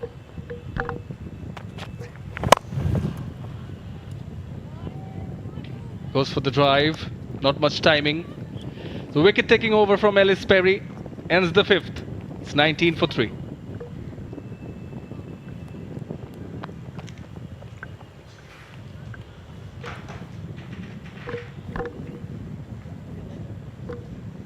Time now for a change in the commentary box.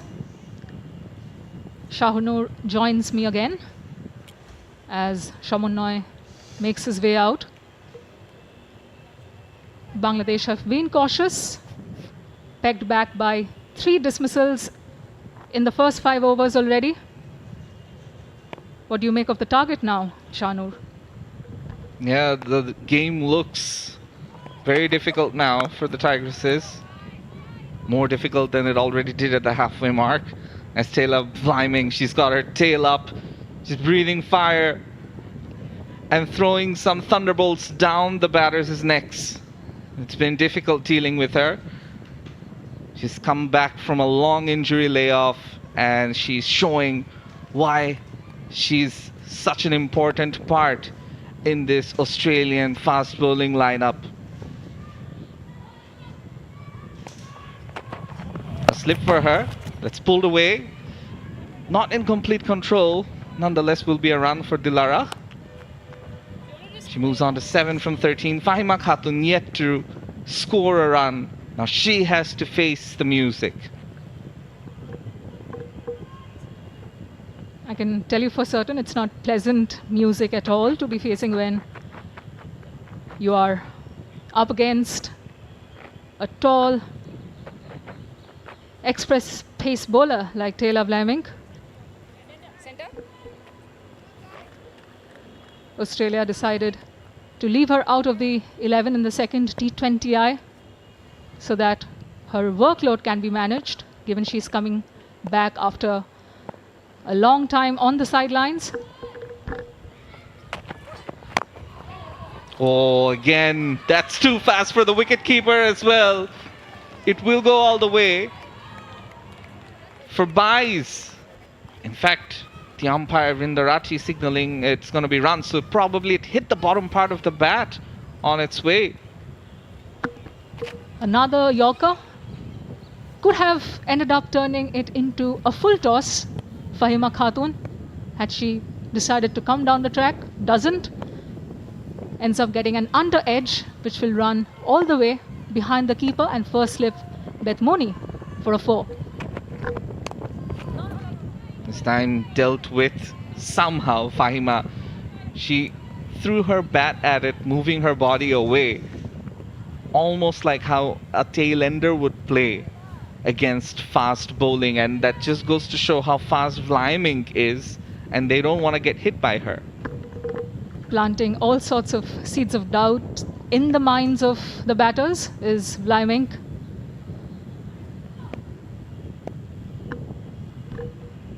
The slip rightfully stays. This time she comes down the wicket. There is a rare misfield by the point fielder. It won't go all the way, but 2 more runs added to the total.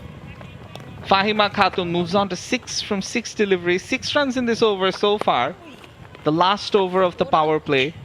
Bangladesh really haven't made it count. Losing 3 wickets, not scoring too many. And Vlaiming is one of the reasons for it. Looks like it was Sophie Molyneux at point. Bet Mooney jogs up to her to have a bit of a chat and say, it's all good, Sophie. Focus on the next ball. Again, you can see Fahima Khatun expecting the ball to bounce perhaps a bit more. It kept low. It's a dot ball to end the over. The power play is done. Bangladesh 26 for 3.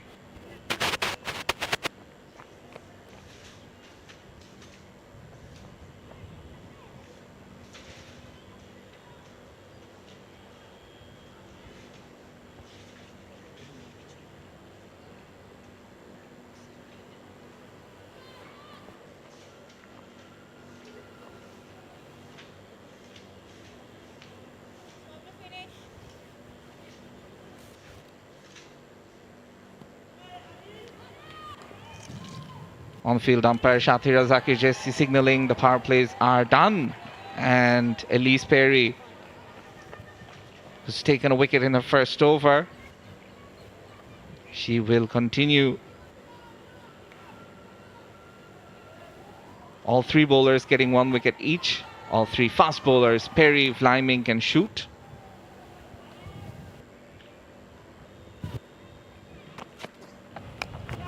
That's a top edge, but luckily for Dilara, the long stop region will not be able to stop the boundary.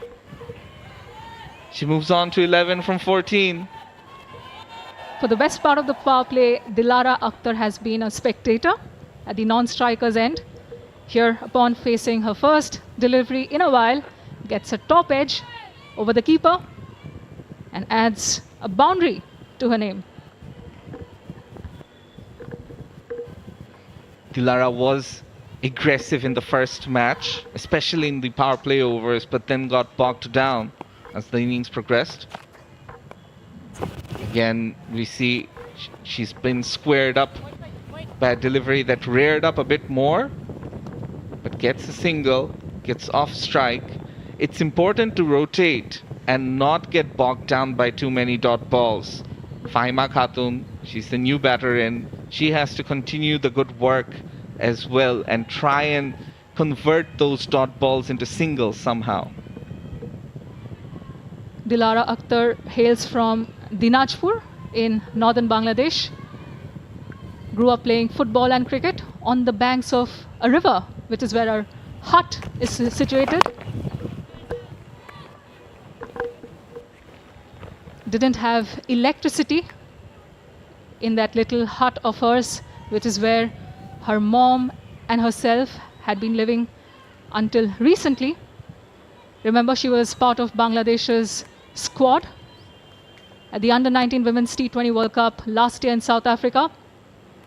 Scored a player of the match, winning 40 runs against Australia Under-19s to steer Bangladesh to victory. This time use of the feet. There is a fielder. Will just be one. It was a full toss and some aggression there by Fahima Khatun. Dilara, you were talking about her. What a story. She's back on strike. And some of these girls in the Bangladesh national team, they've all got some amazing stories to tell. Absolute inspiration for others. And I can also tell you that the first proper cricket bat that she was able to buy came off the savings worth 5,000 Bangladeshi taka that her late brother Robiul had stocked up to install electricity in the hut.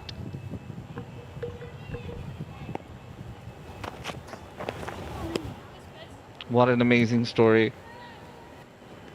And for people like her to represent the country, to try and make a living and provide for her family, she will be inspiring many more girls to pick up a bat, to pick up a ball, to try and become a professional and hopefully one day an international cricketer representing Bangladesh. This time played across the line, but can't beat Sutherland. 6 runs so far in this over. After 7, Bangladesh are 32 for 3.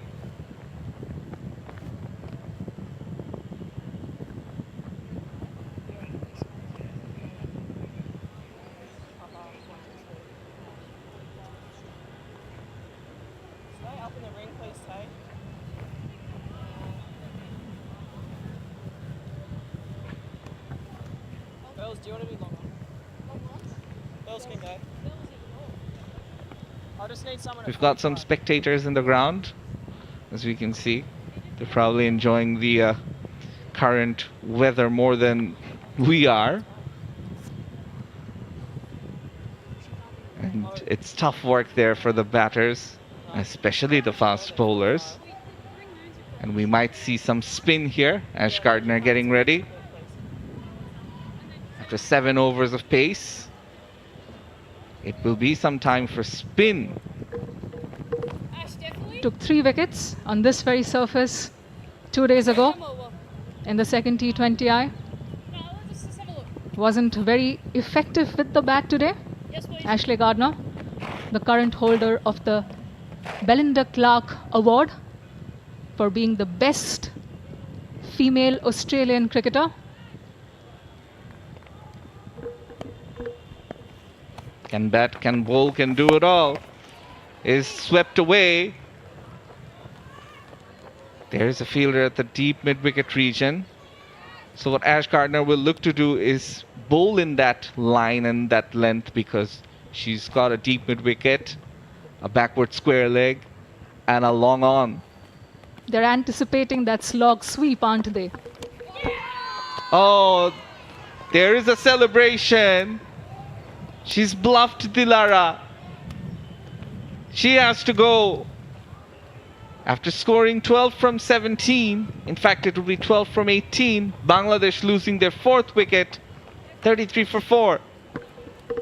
Well, the slog sweep can wait for the next assignment, and that would be against India. For Dilara Akhtar has edged one to the keeper. Alisa Haley standing up to the spinner, grabs it cleanly.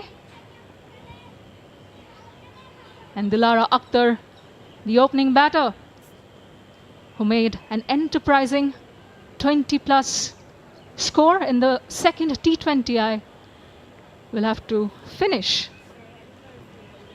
for a much lower return today.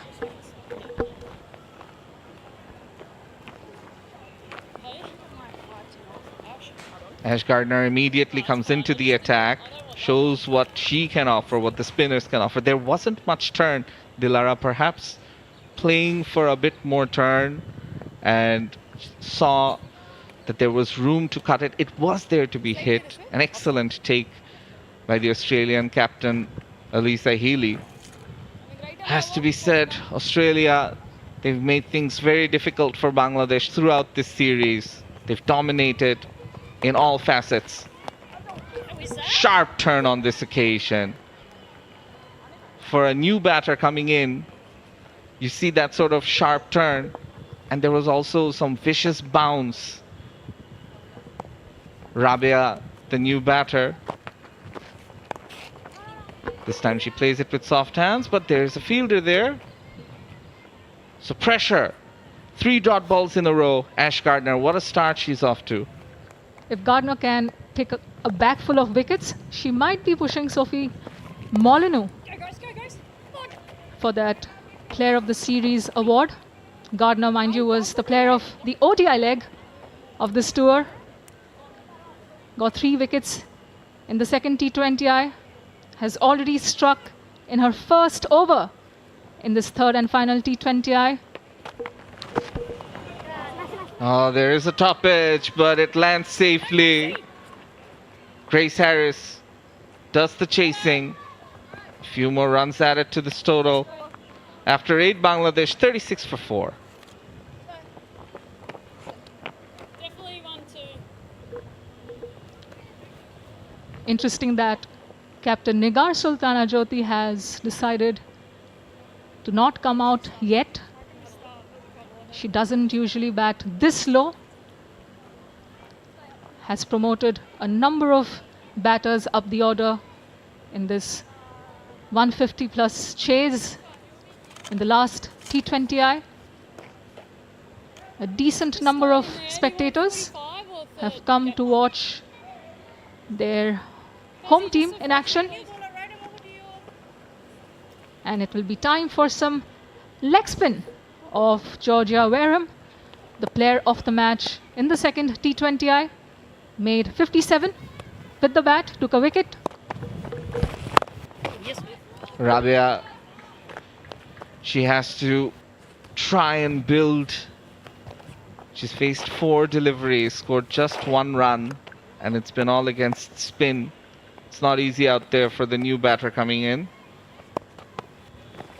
This time it's short, but straight to the fielder. Now this is where Bangladesh need to stop the flow of dot balls.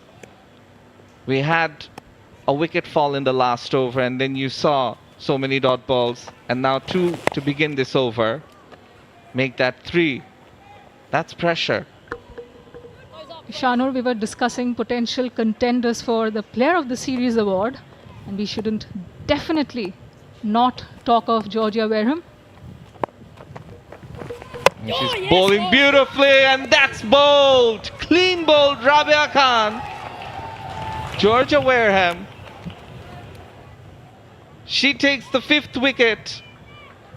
Bangladesh have lost half their side for just 36 runs in the 9th over. And Rabia, she was playing for the turn. It was short. It didn't spin as much. It kept low. The bowling changes are working like magic. Georgia Wareham, like Ashley Gardner, strikes in her opening over, this time taking the top of the off stump of Rabia Khan, who got a bit of promotion of the batting order, but the punt doesn't come off as the youngster, still in her teens, will have to walk back for just the solitary run of her 7 balls. Bangladesh are now in all sorts of bother. Georgia Wareham bowled it in short. A back of a length delivery. The right-hander missed it completely.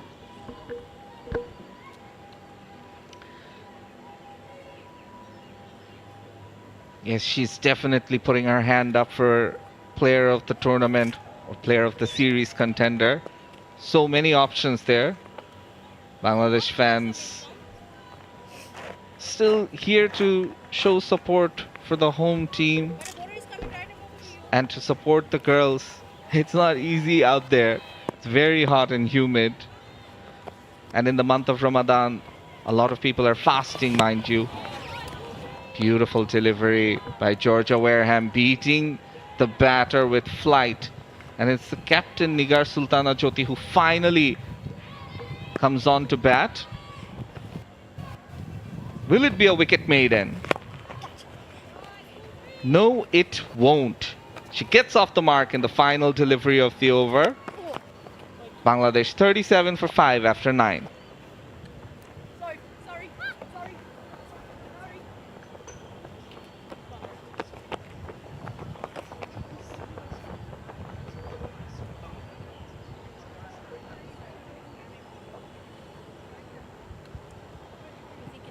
Live shot of the home of cricket in Bangladesh, the Mirpur Sher-e Bangla National Cricket Stadium. Bangladesh and Australia playing out a full-fledged bilateral T20i series. Before that, there was an ODI series. Australia winning all the games and headed towards winning this match quite handsomely as well. What we have to notice is the captain Nigar Sultana Jyoti. She's dropped herself down the order. After the ODI series, she said there are no free slots, there are no auto choice selections in the team. And She wants to see performances from her batters. If they don't perform, she does consult with the selectors and they make the decisions. Full toss played nicely by Jyoti. Moving on to 2 from 4. The captain has demoted herself to number 7 in this chase of 156. Sophie Molyneux, on her part, has been exceptionally great with the ball, has bowled a staggering percentage of dot balls, and her ability to come back in an innings after going for a relatively expensive over is unrivaled among the bowlers we see on this tour. Beautifully bowled. Right on cue. Again, we're seeing drift, turn, and these spinners know there's something in the wicket. Nigar Sultana Jyoti beaten all ends up. Lucky that she hasn't gotten the outside edge. This time, it doesn't spin away, it spins in. So as a batter, you really don't know what's happening. That's 2 dot balls in a row now. Just 2 runs off this over. Molyneux as economical as ever. The reverse sweep comes out. No connection though. So 10 overs gone. Bangladesh 39 for 5.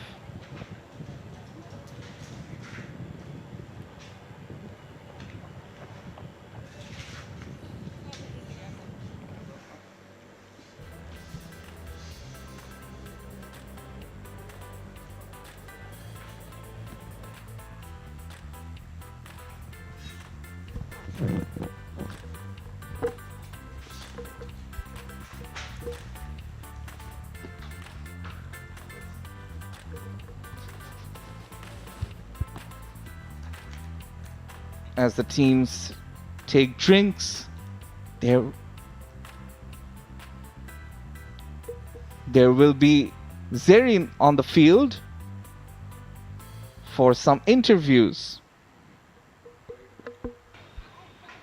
দর্শক চলে এলাম আবারও গ্যালারিতে এবং এই মুহূর্তে আমার সাথে আছেন কিছু অস্ট্রেলিয়ান দর্শক। দেখা যাক তারা আসলে কতটুকু এক্সাইটেড আজকের ম্যাচ সম্পর্কে। Hello, so what do you think about today's match? Oh, I mean, it's fantastic.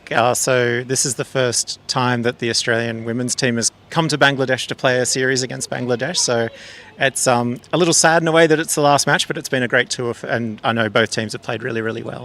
So you enjoyed it too much? Yes, it's been a great day. Looking forward to the rest of the match as well. Thank you. So who is your favorite player in Australian cricket? This is honestly my first cricket game. I have not played or watched before, so I don't have a favorite, but I've been really enjoying it so far. Okay, thank you. So what do you think about Bangladesh? Oh, say that one more time. What do you think about Bangladesh? Oh, I like it. I like it a lot here. The people are really friendly, and I've had the chance to explore a little bit, so I've been having a really good time here. Thank you. Thank you. So if I ask you, who is your favorite player? I am also new to Australian and Bangladesh women's cricket. I'm so impressed by how well they're playing out there right now, though. I'll have a lot of fans by the end of the game. Okay, thank you. A lot of favorites. Okay. So the last one, if I ask you, who is your favorite player? Or you are new? I'm new as well, so I'm falling in line with everybody else. But this is my first live. Are you enjoying? Oh, absolutely. I've only been in country for about 2 weeks now, but I'm loving every second of it. Okay, welcome to Bangladesh. Thank you so much. Thank you. Okay. এই হচ্ছে আমাদের Australian দর্শকরা ছিল এবং তারা অনেকেই new এই আজকের দিনে, কিন্তু তারা প্রত্যেকে প্রত্যাশা করছে যাতে অস্ট্রেলিয়া জিতে যায়, কিন্তু তারা খুবই এক্সাইটেড বাংলাদেশ সম্পর্কেও।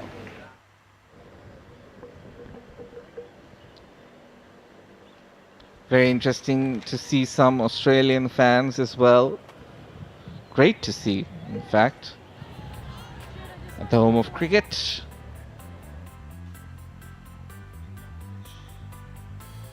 In Bangladesh, yes, and in Combox there will be a slight change as Ondesha will be replaced by Shamunnoy. Shamunnoy, welcome back. The Bangladesh still need 117 runs as Taylor Vleming being brought back into the attack. Switch of ends for her.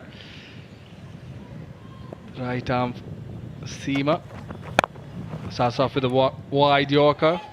It connected, did Fahima, but straight to the fielder. But now Bangladesh need 117 and 59 deliveries to be precise after 10 overs. Bangladesh were 39 for 5, whereas Australia were 71 for 3. Yes, we've seen the wickets fall, but somewhere in the order, just felt that, you know, if mentally they'd given that up already. And you already mentioned. Oh, well bowled Yorker. Followed the batter as she was trying to make room for herself. With Jyoti coming in at 7, I think it was more for to give the other batters a run against a top quality side.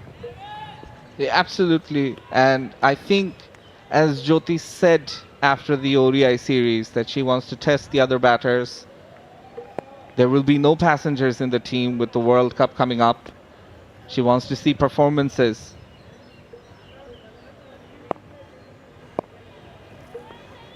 Taylor Vleming, she's been brilliant with the ball. Again, really making life difficult for the batters. The amount of depth and variety this Australian attack has is absolutely mind-numbingly staggering, because they've got leg spinners, they've got off spinners, they've got express pacers, they've got all-rounders, they've got batters who can bowl, bowlers who can bat, they've got everything.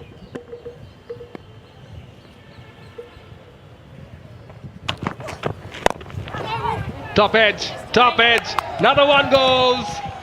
Taylor Vleming gets her second. Fahima Khatun trying to pull that one. Was not on top of it, the ball hurried on to her, and in the process goes out, giving a catch away. Bangladesh in disarray. Beaten for pace. Some bounce there as well, and it was the back of the hand slower.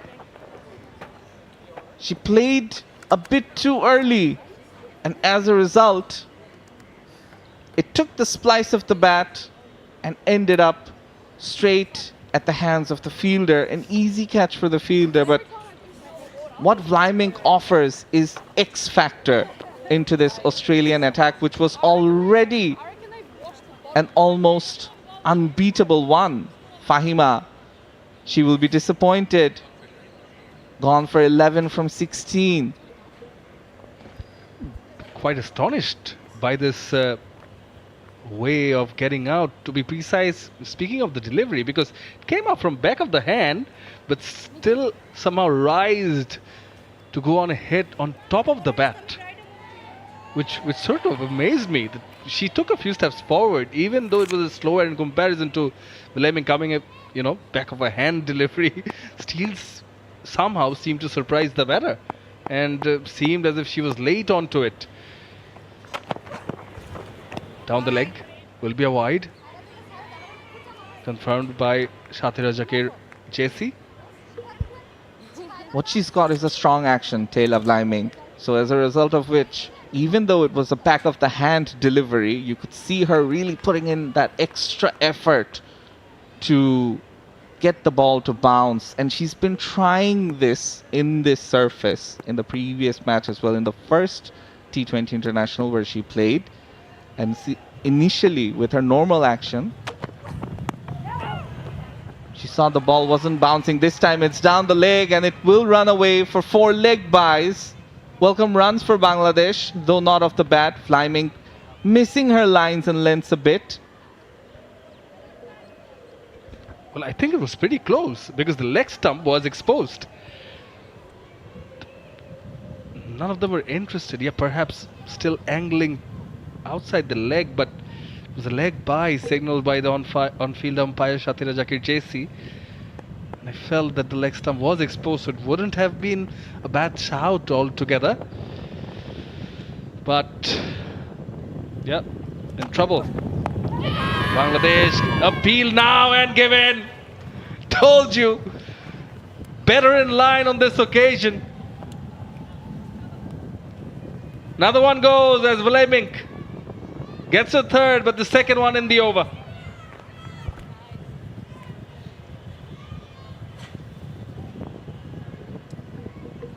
Excellent bowling by Taylor Vladimir.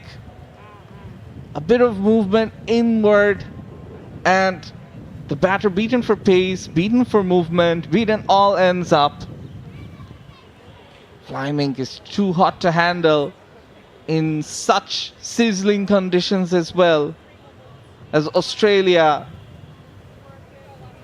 they completely dominate proceedings. Sharifa gone for a duck.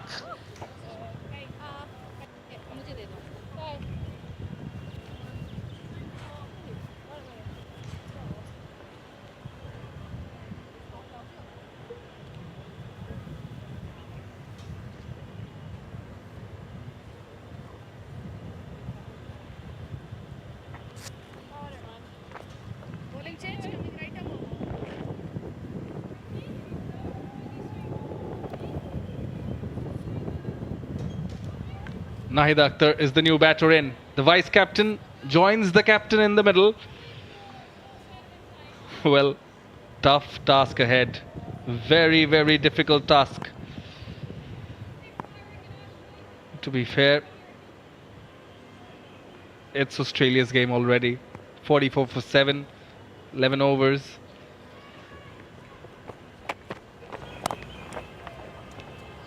She's off the mark, guiding their delivery away. Required run rate will be a very high number. Very, very high number. As a Nelson be required of 53 deliveries. Yeah, 12.44 the required run rate to be exact. I don't think the team will be looking at it. The hosts will be thinking about that. Nahid Akhtar and Nigar Sultana Jyoti will think about survival. If they can play out the 20 overs, get as many as possible. They had some good moments with the bat earlier on in this T20 series, going past 100 in the first two games. In this match, it seems unlikely though. This time the bouncer by Annabelle Sutherland. And it goes to show the variety that the Australian team possess. And I'll just mention a few names here. Megan Shute, Taylor Vladimir, Elise Perry, they all bowl fast. Annabelle Sutherland, the fourth one, who's also a fast bowler, as Nahida gets off the mark. And then you have the spin of Sophie Molyneux, Georgia Wareham, and Ash Gardner. 7 options in this Australian team. And mind you, one of the standout players in the ODI series, Alana King, she's not getting a game. Yeah, they can afford to bench someone like an Alana King. Oh! Surprised the batter altogether. Off cutter, seemed like. Cut Nigar Sultana Jyoti into half. We're going back to that conversation, even Phoebe Litchfield. And the array, the versatility in the team, as you mentioned, and even left-arm spinners. You know, Mirpur is known to be friendly, kind to left-arm spinners, and they've got the likes of Molyneux, as you mentioned. They have it all. They're world champions and a number of times for a reason. Annabelle Sutherland, another bowler.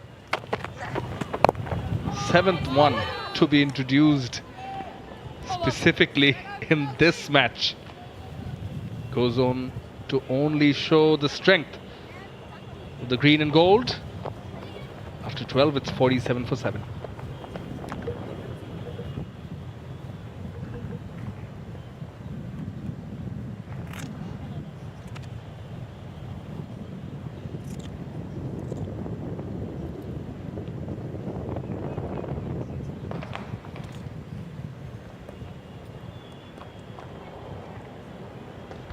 Taylor Fleming done with her quota. 3 for 12. Economy just 3. Wicket apiece between Megan Shute, Ellis Perry, Ash Gardner, Georgia Wareham, Sophie Molyneux and Annabelle Sutherland, the only ones without the wicket. But here she is, determined to maybe get a one. Mentioned Sophie Molyneux, what about Ash Gardner? For misfielding, allows the single. Who's been the player of the series, anyone on Nash already mentioned, but yeah, you know, and adverse conditions completely different to those what they are accustomed to at home. Still, look at the domination. They got better and better with every single game. Got adjusted to the conditions, the field, the pitches. Again, we can see them using the crease very well. These 3 spinners that have been used in this match, they use the crease differently, each of them, creating different angles for the batters. This looks very close and it's given. Shatira Zakir Jesse says Nahida Akhtar is out. Bangladesh losing their 8th wicket. 8 for 46. Nahida, the vice captain of the team, beaten for flight on this occasion. And this kept straight. She was playing for the turn. It looked very, very plumb. You were talking about all the bowlers getting wickets. Well, here's one for Sophie Molyneux.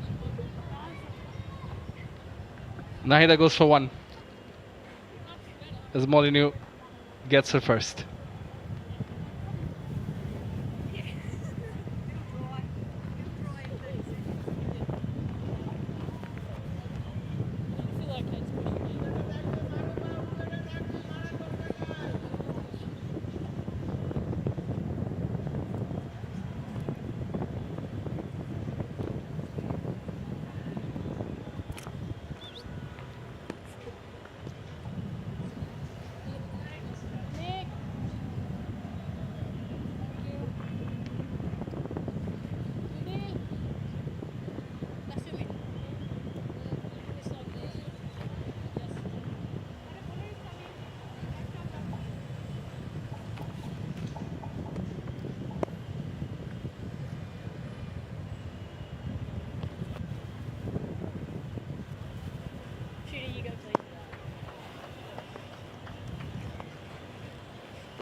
Molyneux looking for more now.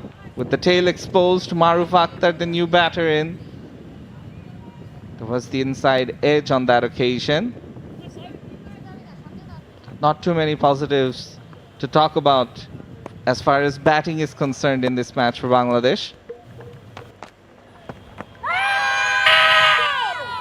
Another loud appeal. That looked pretty close though. Perhaps going down leg. No turn there from Sophie Molyneux.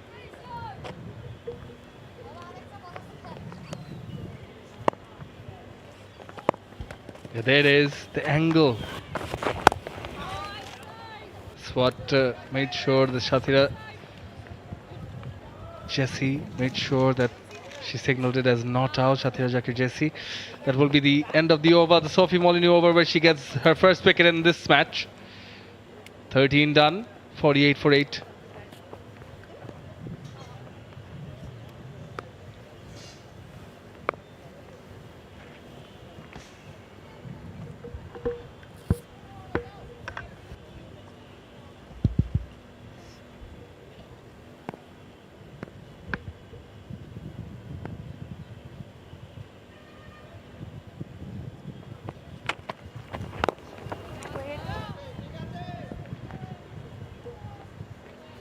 So mix of spin and pace now. Annabelle Sutherland into her second over. The captain Nigar Sultana Jyoti. What must be going through her mind at this moment, seeing her team 48 for 8, none of the batters standing up against the fire that the Aussies have been bringing.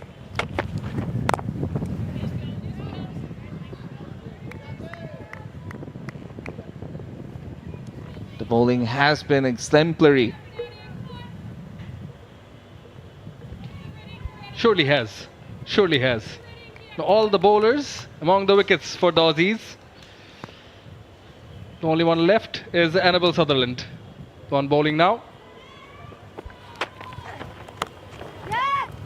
The edge is induced, but it should be running away all the way for a boundary. Nigar Sultana Jyoti sees the width and plants her bat at it. Luckily for her, it's 4 more runs. It was full. Still managed to induce that outside edge. Through the gap. A bit of movement. Not much footwork. Didn't go to the pitch of the ball, and that's what induced the edge. This time driven will just be a single. Playing with a straight bat, I think, has been something that Bangladesh haven't done too much. They've tried to sweep, slog sweep a lot, especially against the spinners, and that has led to their downfall. Again, I think, the mental aspect of it. I think the Tigresses are much better than this. Yep, not saying they're better than the green and gold. The bouncer, and luckily for Marufa, it lands safely. She moved her head away from that delivery to make sure she doesn't get hurt. Thank you. From one seamer to another. Get a taste of your own medicine. Well, she doesn't really deploy the bouncers, but well defended and well directed by Sutherland. But yeah, as I was saying, class apart are the visiting side, no doubt about that, but still feel a bit more. Oh, now that's hoiked. There is a fielder there, and she takes the catch. Makes no mistake. Marufa Akhtar has to depart. Annabel Sutherland, she's among the wickets as well. She gets her first. She does. She set the batter up. Sort of nudged her up with the bounce in the previous delivery, and then she goes full. Within the stumps. There it is. She makes room, tries to clear that fielder at mid-off. Doesn't middle it at all. It's an easy catch for Taylor Willemink, who's there at mid-on. As Marufa, she makes the long walk back. Bangladesh, just a wicket away from another big loss. Here in Mirpur, Marufa goes for naught.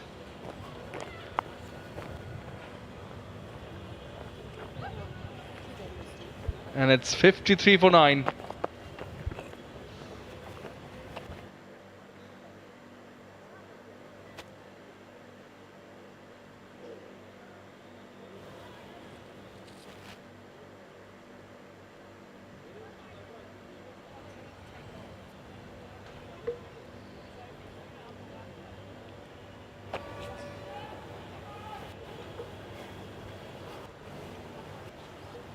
Sophie Molyneux back into the attack to continue and start her third over. She's given away just 3 runs throughout this series. Very economical, excellent lines and lengths. As a spinner, she must have enjoyed these conditions. Perhaps not the heat, but definitely the pitches. Nigar Sultana Jyoti, the lone warrior for Bangladesh, the captain. She doesn't want to give the number 11, Fariha Islam Trishna, the strike. Wants to play for as long as possible. Yeah, you got a feel for the captain. Got a 60. Half century, of course, in the first match. Sort of the lone warrior outside the off stump was looking for that slog sweep, which is her favorite. And the reason I tried to bring up that mental aspect of the game is because we've seen such a side battle hard with top sides such as India. Inside out stroke finds the gap. We'll see a boundary. There it is. It's a brave shot from Nigar Sultana Jyoti. Playing against the spin with a packed offside field. We spoke about Australian batters manufacturing shots. This is an example of a Bangladesh batter manufacturing a shot because that ball wasn't there to be hit on the offside. She played it inside out to create that room and angle for her. Yeah, just to go back to that conversation, we know how much she likes to play that sweep and play along the onside. So hence, there's no one square of the wicket in the boundary. That's the advantage she took off Nigar Sultana. Flight, but watched nicely. Happy to leave it. First T20, 63 not out she was. And, I think she'd want more confidence in her players. Confidence to go out and challenge the best. Why not give their best and set the bar high for themselves? That's what they got to learn from this Australian side through this series. 57 for 9 after 15.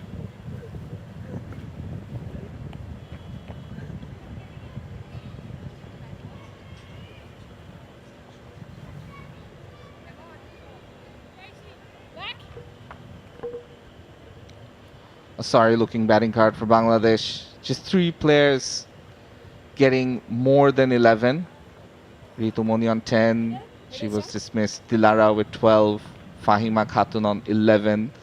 She was dismissed by Vliming, who's been probably the pick of the bowlers. And Nigar Sultana Jyoti on 14, the top scorer.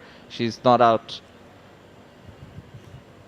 Annabelle Sutherland to continue. And a beautiful delivery first up to the tail ender, Trishna.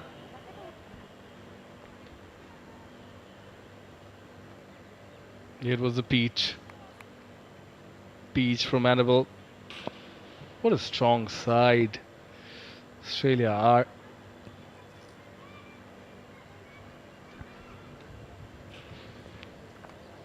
This time watched carefully by Trishna. She wafted her bat at the first delivery where there was room. And the bowler, Annabelle, probably on purpose giving her that width.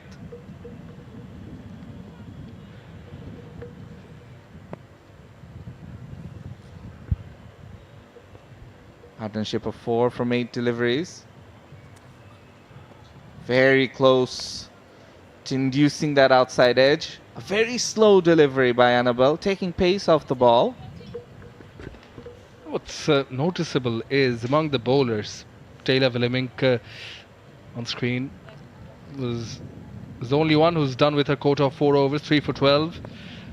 Now the bowlers bowled next to her the most so far.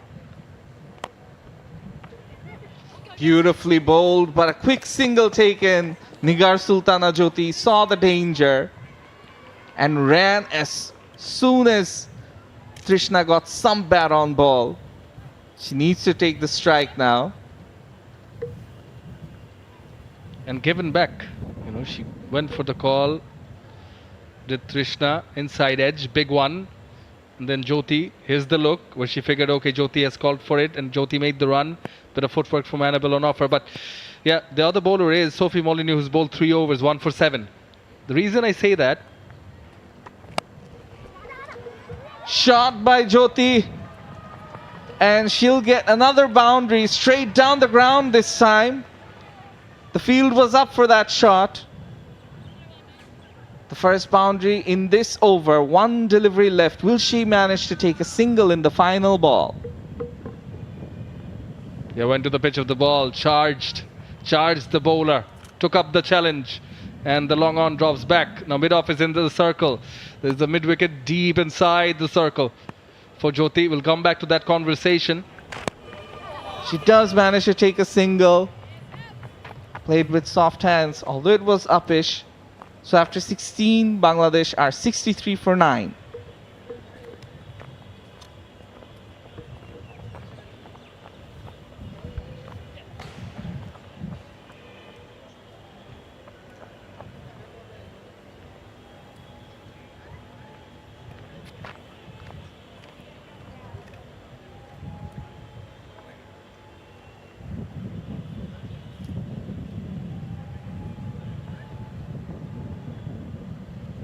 Nigar Sultana Jyoti, the top scorer for Bangladesh with 19 from 22.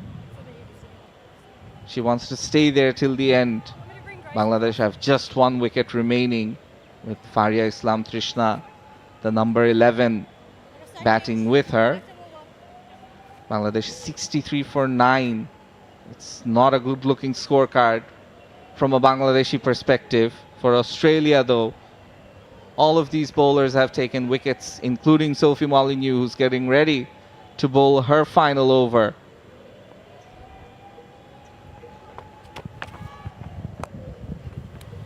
Driven, no run taken. Jyoti knows that she has to watch this over. Sophie Molyneux, as I mentioned in the previous over, as I was saying, the other bowler who's bowled her 4th already is Taylor Willemink. And Sophie Molyneux is on to her 4th.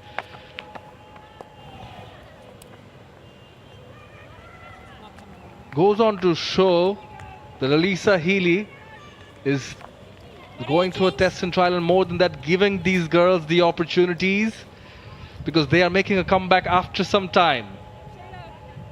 Sophie Molyneux and Taylor Willemink in particular, they've come back after some time. They've performed throughout the ODI series. These are hot and humid conditions. Tried out 7 bowlers. All of them have, given her the respond. With the wickets they were looking for, goes down the wicket, faces it away from the fielder at long off, but not enough behind to get through to the boundary, but will come back for the couple. Goes on to tell you a lot. The captains are the leaders.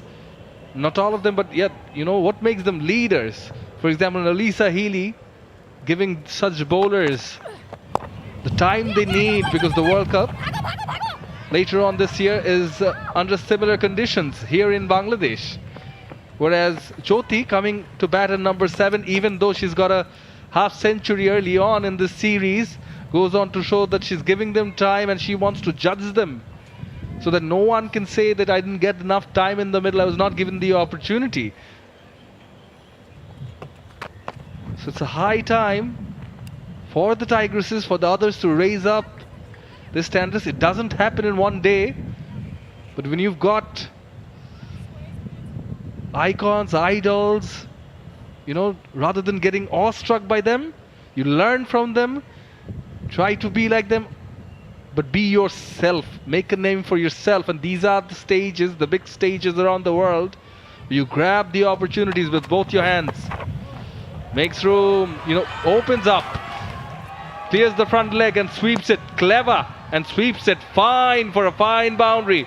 Does Nigar Sultana Jyoti, top notch from the Bangladesh skipper. 4 runs to end the over. Yeah, she's unhappy though. She wanted a single, and in the end it results in 4 runs, and that's the end of the over.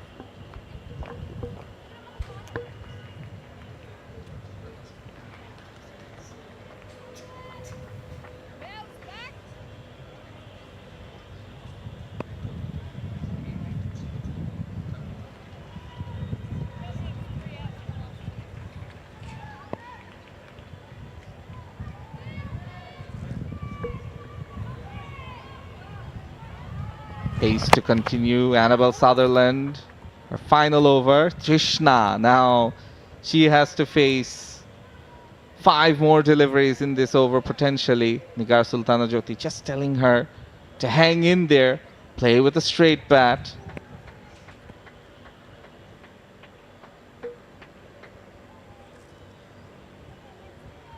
Trishna on 1 from 5.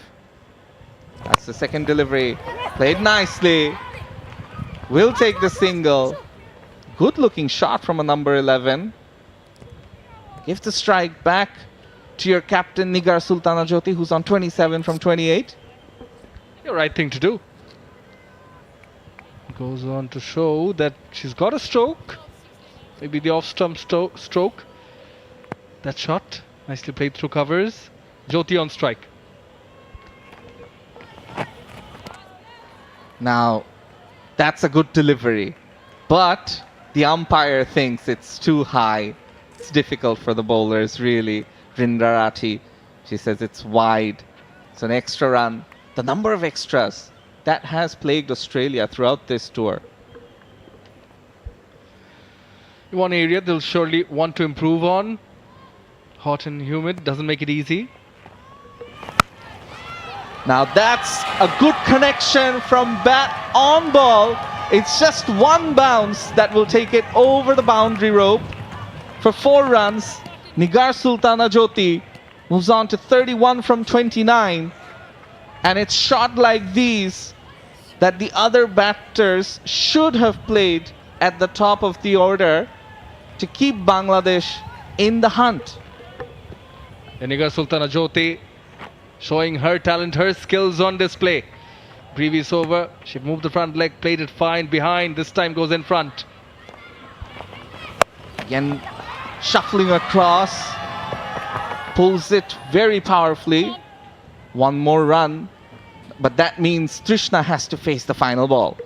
She's not content with that. You can see it on her face, and halfway through, she was standing in the middle of the pitch because she thought she played it away from the field, and was actually Trishna's call. So I'm sure she's told her is either take a single or survive for 2 deliveries. Don't need to try anything extra, just be out there. And she barely survives, almost took the outside edge. So one more delivery, in fact, because of that wide. So Trishna, she's got to face one extra delivery. Extras, in this case, can be something negative for the tail end batters. She survives. 18 gone, Bangladesh 78 for 9.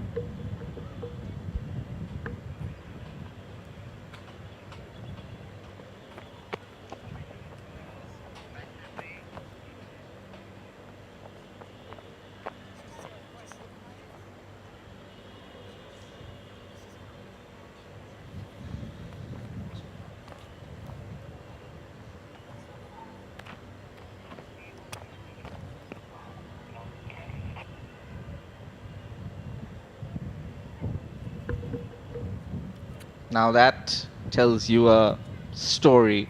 78 required of just 12. I don't think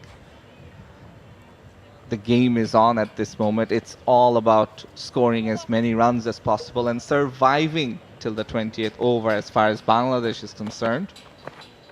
Now that's a juicy full toss, but unfortunately Nigar Sultana Jyoti sees her leg stump pegged back and she's bowled.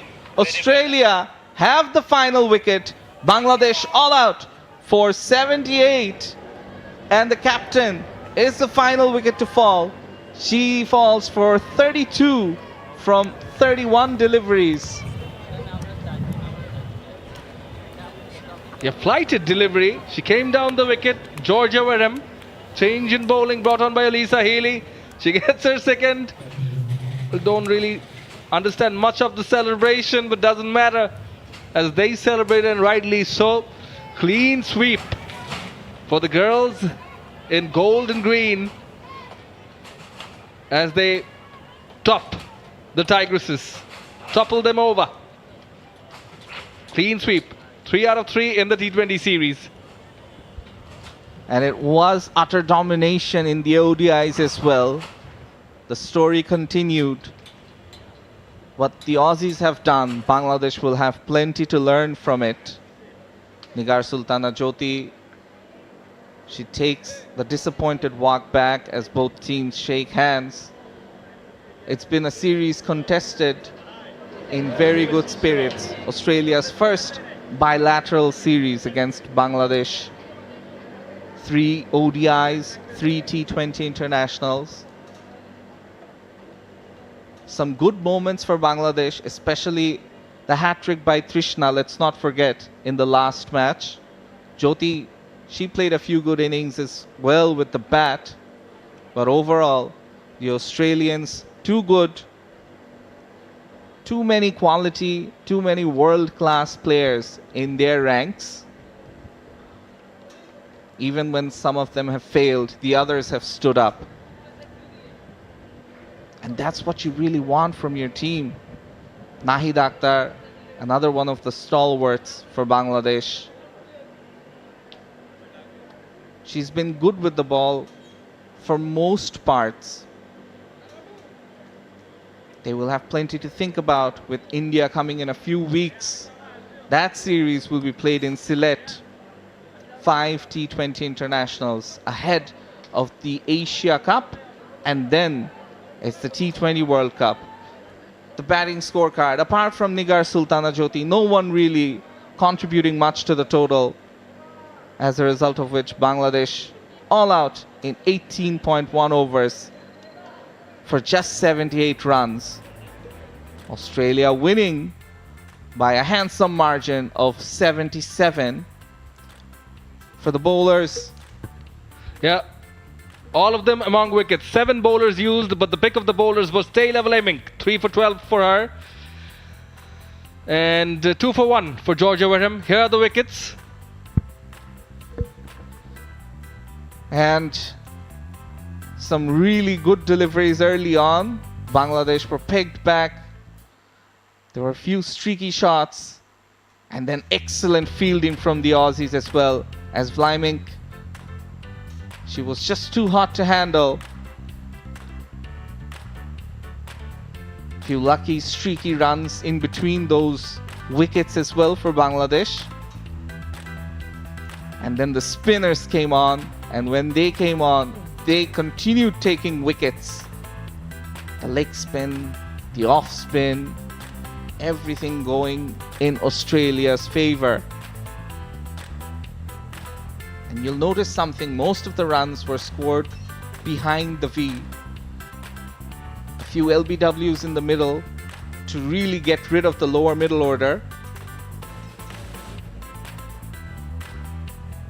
And that was wicket number 10, Marufa, not really known for her batting.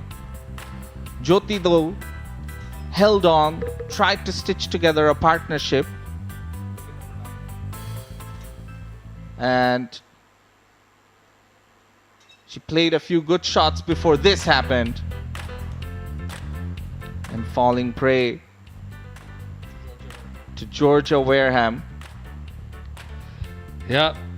Lone warrior, Nigar Sultana Jyoti, the Bangladesh skipper, 32 of 31. But the Aussies have won the third and final T20 International by 77 runs. Sheer domination shown by them. They put up, having won the toss, Elisa Healy decided to bat first, put up 155 for 6, courtesy of 45 from Elisa. Unbeaten 44 from Talia McGrath and Grace Harris. Is that partnership that made a comeback, helped them gather 59 of the last 5 overs, as in the middle overs, the Bangladesh bowlers made a good comeback.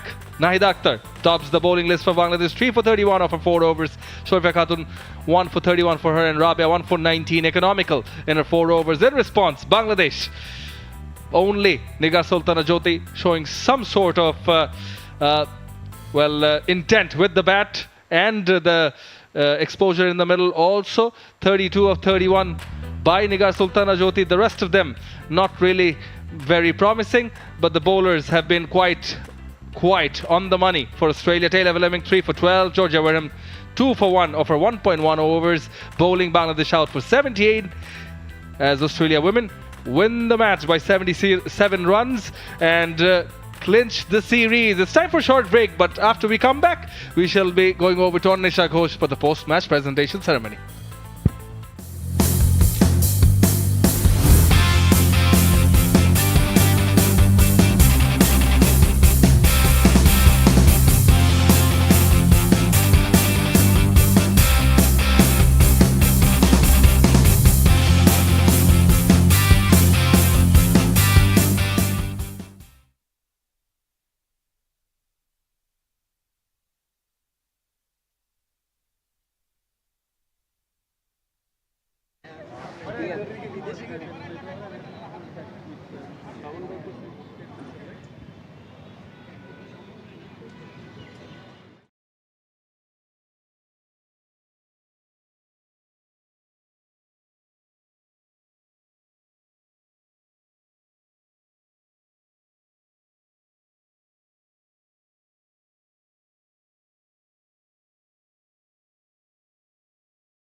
A 3-0 series sweep in the ODI leg has been emphatically followed up by a 3-0 T20i series triumph by this Australian side, reigning champions in limited overs women's cricket, and they have put out an emphatic statement here at the Sher-e Bangla National Cricket Stadium in Mirpur, Dhaka, wrapping up their tour in the third and final T20i by a margin of 77 runs.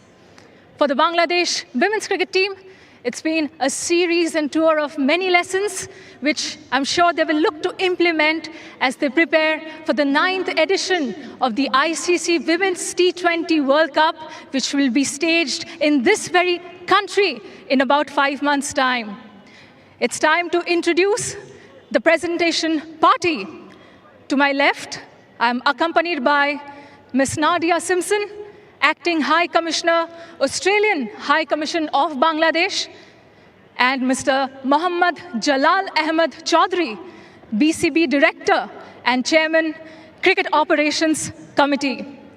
I will also take this opportunity to mention that it's been a historic day for female umpires in Bangladesh, for Shathira Jakir Jessi made history as the first female umpire from the country to officiate as a stand-in official here in the third T20I.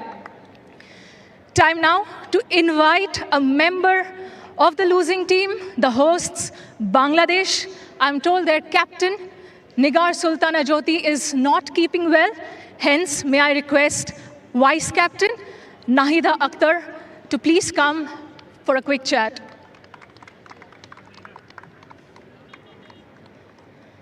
Nahida and I will have a chat in Bangla. Nahida, defeat to hoyeche kintu onek positives I'm sure ei series er theke apnara neben সেগুলো কি কি?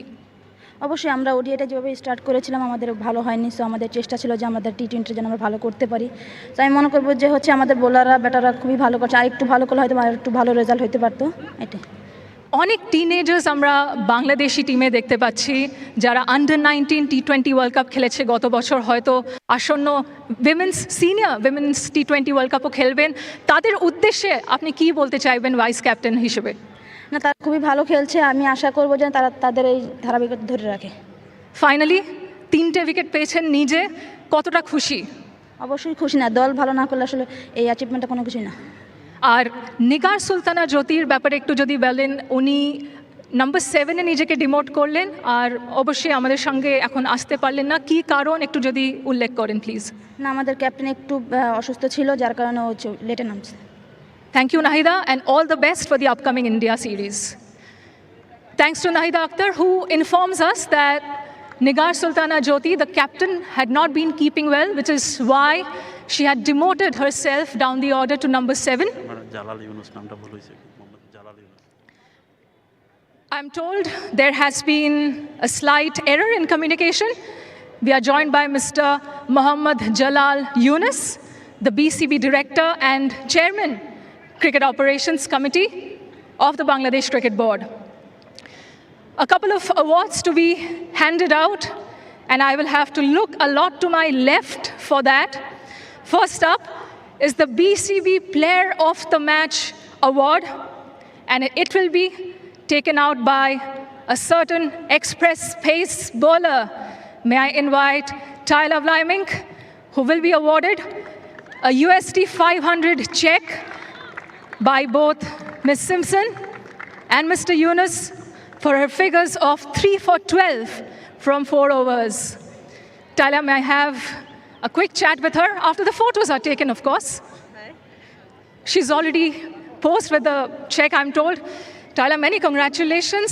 Must be a huge relief for yourself personally after that first wicket of your third ball in this series, and now 3 wickets to your name. Yeah, it was really good fun. I just had a great time out with the other girls, and yeah, whenever you can contribute and take wickets, it's always good fun. So yeah, I had a great time. Things look all rosy right now, but when you were going through that torrid phase of time, who are the people who stood by your side, aside from, of course, Cricket Australia and Cricket Victoria? Yeah, I was really lucky with the support I had. I had a lot of good friends back home in Victoria and my family as well, which were always at training and at Junction helping me out. So yeah, I wouldn't be here without them. There is a T20 World Cup to be played on this very soil and in Sylhet as well in about 5 months' time. You think you stand a good chance now that you've showcased what you can do with those bouncers and outswingers and in-swingers? No, I think it's always a dream to play in a World Cup. So I suppose that's what I've been trying to get towards the last couple of years. So fingers crossed I can keep playing well and put my hand up for selection. Thank you and well done. Tyler Vliming, the player of the match for her figures of 3 for 12. And as one Victorian makes her way out, I will have to call upon another fellow Victorian of Tyler's to collect the BCB Player of the Series award, and it has to be Sophie Molyneux. Gets a loud applause from her teammates for her 6 wickets in 3 innings, her frugal 12 overs bowled at an economy of just 4.16. The awards are all going to State Victoria today. Sophie, congratulations. It's been quite the comeback for you to the international minks since that home series against South Africa, hasn't it been? Yeah, it's been good fun. Yeah, I'm enjoying being back around the squad and playing cricket again. And yeah, it's come over here in different conditions. I think we learned a lot way and yeah, good cricket played. And you seem to have taken a liking to pitch number 9. That's why you made your comeback into the ODI side. And in the first match of this T20i series, you took a 3-wicket haul, 1 wicket today as well. What do you make of the conditions in Bangladesh? Yeah, they're different to what we play on at home, and that was to be expected. And yeah, it was just great to be able to get over here and yeah, and keep learning every game and playing in these conditions. And yeah, hopefully we can take this experience and put it in our pockets for later on in the year. I asked Talia this question about the people who stood as pillars of strength and support around her. What about yourself? When you were going through that injury layoff leading into this year, who are the people and the organizations who made sure that Sophie Molyneux was in high spirits? Yeah, there's plenty of people there that have been there along the way, and including Tay and teammates and good mates as well. And yeah, Cricket Victoria were a big help, and CA, and then yeah, there's a lot of people that were there to support. But it is nice to be back. What are your big dreams regarding the year 2024? You won a title with the Royal Challengers Bangalore across the border last month, and in about 5 months' time, do you fancy lifting another trophy for Australia? That'd be nice, but yeah, just stay on the park, I think. That's probably the first point of call. All the very best for that, and congratulations once again on this stellar performance on the tour of Bangladesh. Sophie Molyneux, ladies and gentlemen, who's been adjudged the player of the series.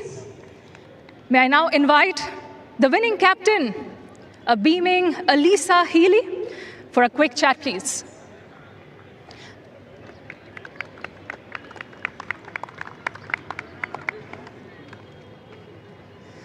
Elisa, it's been quite a few days of us having a lot of conversations, it seems.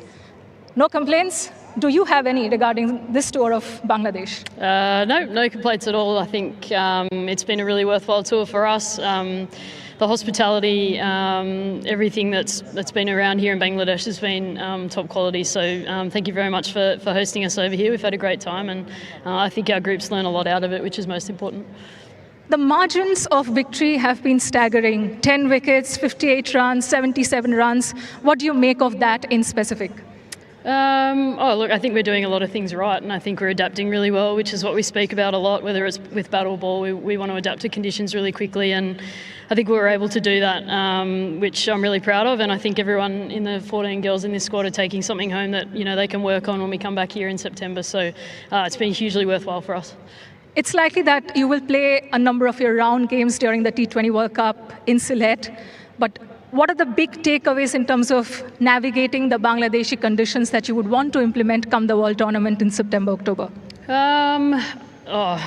I mean, there's multiple. I could list them all off, but I think it's just really nailing our style of play and exactly what we want to do, and everything else around it will take care of itself. So we've got a great break now. Our group's looking forward to going home and having a little bit of time off, and a great opportunity to refresh and actually get ourselves right for the back end of the year, which is a huge summer for us. So I'm really excited for that opportunity. Some of these Bangladeshi players were quite terrific against you, both with bat and ball. Any notable performances that you would want to mention from the opposition camp? Oh, I mean, I feel a bit sad that I was inside padding up when Trishna got a hat-trick, so I missed that one. But, look, I think they're an outstanding team and they're going to be a real threat come the World Cup in their home conditions. I mean, they're well suited to this and this format in particular. So I'm looking forward to seeing them hopefully knocking off England or one of those top sides.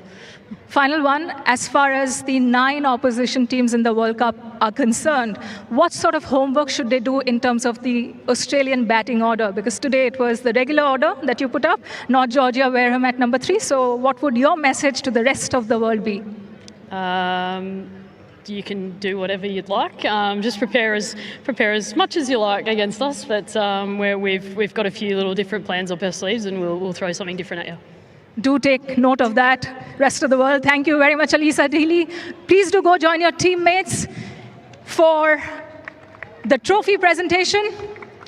And the winning trophy will be handed over to Australia captain Alisa Healy by Miss Nadia Simpson and Mr. Mohammad Jalal Yunus.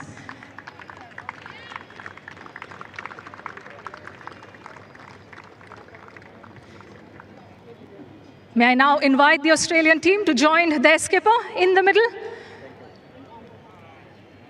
for a group photo. Thank you to the guests for their time. Ladies and gentlemen, here you have Team Australia, winners of the ODI leg of the first ever bilateral tour of Australia's to Bangladesh. And now they have wrapped up the 3-match T20i series with a clean sweep yet again.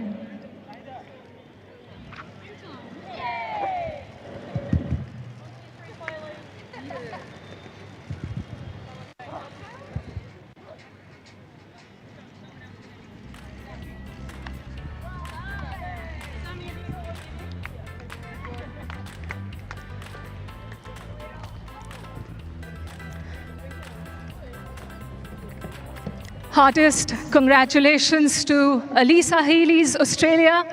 That's it from the 3rd and final T20i and the last match of this tour.